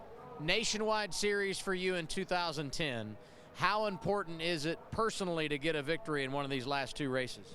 Well, you know, it'd be big for me, obviously, for Jack Roush, for Ford Motor Company and Conway Freight. You know, we've had a good season. We've just had, you know, some ups and downs that got us back in these points, and we have had some good runs here lately, and felt like we've been in a place to possibly win a race, and if we keep doing that, I'm sure we'll get one here. Colin Brown with his 3rd top 5 at his home track. Celebration continuing in victory lane. It's normally a cap dance. Every now and then you throw in a cowboy hat. Kyle Busch holding the trophy, going from hat to hat for pictures. We'll be right back with more here on Speed.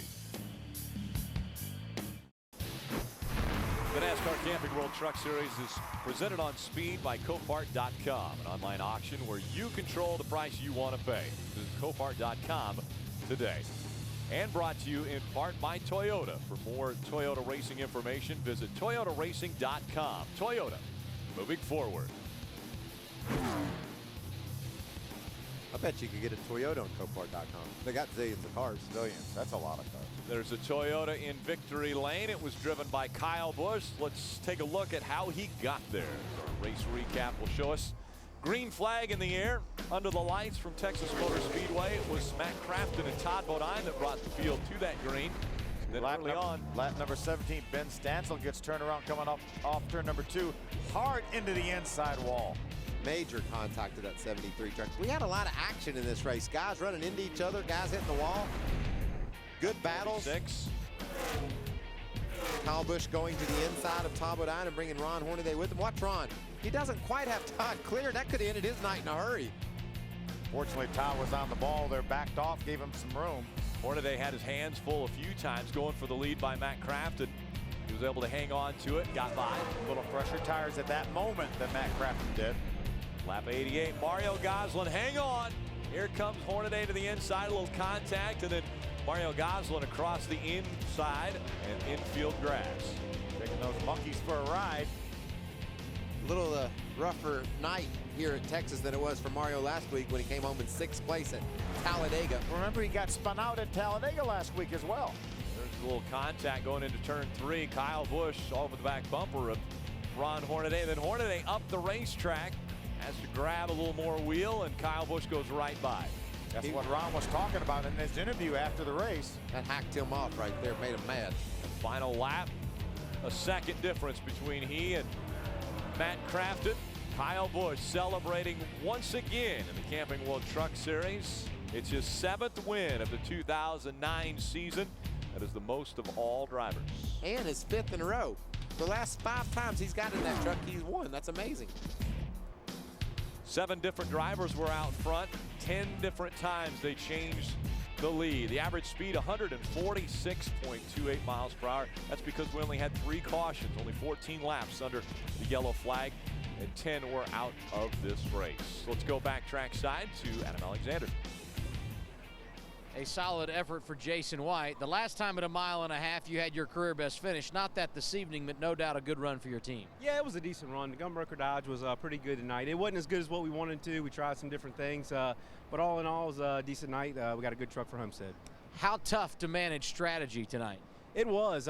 We took tires and we did the same strategy as Crafton. On that one run, we didn't take tires and we got shuffled way back, and luckily I had a caution.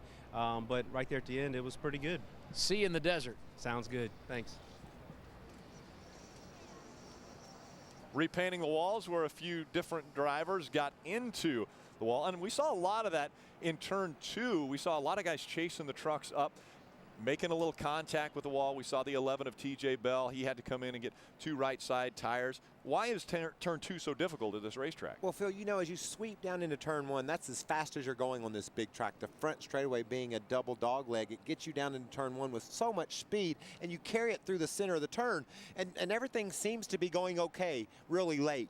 And then all of a sudden, you run out of racetrack. You run out of track because you carried all that momentum. So it's the tightest place on this whole track, and it can happen so quickly. Even if you don't hit the wall, Ron Hornaday taking the lead got sideways off that turn because you just have to chop it. All the bank goes away in a hurry right over there. You have a little bit more room coming off turn 4 because of the double dog leg. It actually is a little bit more of a sweeping, less radius coming off of turn number 4. So when you see guys leading the race, every lap, it's a battle to not run into the turn 2 wall. It might look like a smooth ride, but they're working it. Now, toward the end of this race, obviously fuel mileage became a concern. Was Ron Hornaday ever in question of maybe having to come down pit road to get fuel? Well, we know he wasn't gonna. He wasn't going to come down pit road, but was he going to be low on fuel? Yes, I think he was going to be low on fuel. I think as we talked during the show, all the Chevrolets probably were a little more concerned than the Toyotas. Again, they have a little bit bigger restrictor plate than the Toyota does, or carburetor spacer plate. So they actually were, probably get a little less fuel mileage than the Toyota did. So I think all the Chevrolets were concerned. But you have to give Mark Smith and those guys that build those Chevy engines a lot of credit. We saw earlier in the year having trouble with their fuel mileage. They even the playing field quite a lot here at Texas. They've just gotten better and better with those engines, and they have matched the Toyotas. At least had enough like the Toyotas did to get to the checkered flag tonight. Well, a Ford finished in the top 10. It was piloted by the driver of the 14, who was Rick Crawford. He's standing by with Adam Alexander. And Rick, a race car driver that has struggled throughout the year at times, but a solid top 10 here this evening. Your thoughts on the run? It was a solid top 10 run. I think our truck was a little bit better than just a top 10. Congratulations to Kyle Busch for winning. Those guys are tough, and I wish we could have won the race for Mr. Mitchell out in Ozona, Texas. But for the International Truck and Engine Ford F-150, Lisa's here, the family's here, and to have a good solid top 10, we did our best, and that's all I ask of my team. A little extra fire in the belly when you come to this place based on the ownership of the team, Rick? Well, sure. I mean, we come here. I've been coming here, I think, for 12 years trying to win this thing. Came close, run second a couple times, top 5 finishes most all the time. And but today we just didn't have track position, didn't have the truck at the beginning of a run. And there at the end of the run, I think we was as fast as a lot of them that was running the top 10, and including the guys that was in the top 5. So we'll take it and finish this thing up in Phoenix and Ford Championship weekend in Homestead. Rick Crawford, when it's all said and done, finished 10th here tonight. So many people will boo and say, Kyle Busch, oh, we don't want to see him win. But the fact that he is doing this so impressively, so young in his career, is really amazing. I don't think people can really fathom how good this young man is. It's been an incredible run for him since 05 when he first broke into victory lane. He has just been hard to beat ever since, and it's fun for me to watch. I know how hard this stuff is. I go out there and race against these guys every weekend, and to have the success he's had in 3 different series with 2 different teams, it's been fun to see. Look at his average finish here in 13 starts this season. 3.97 wins, and that's over 50%. Over 50% of the races he has entered in the Camping World Truck Series, he has been in victory lane at the end. Now he's signing the billboard of the WinStar World Casino. Stay with us. We'll be right back. Almost a feeling of Las Vegas from earlier this year when the lights went out, but that was before the race started. This is obviously after the conclusion of this the 23rd race of the 2009 season. Oh, Mario Goslin out in the infield grass. I looked down there earlier and I saw that guy raking. I thought they'd made Mario come out there and fix his mess. It looks a little bit like Mario, doesn't it?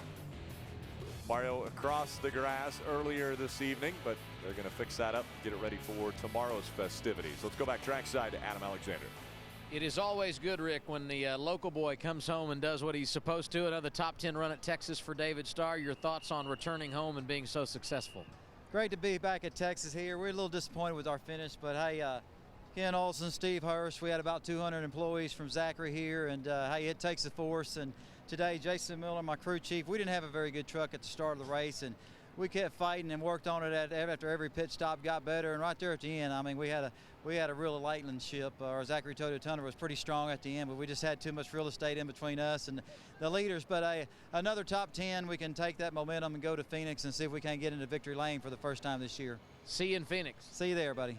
Over to Ray Dunlap.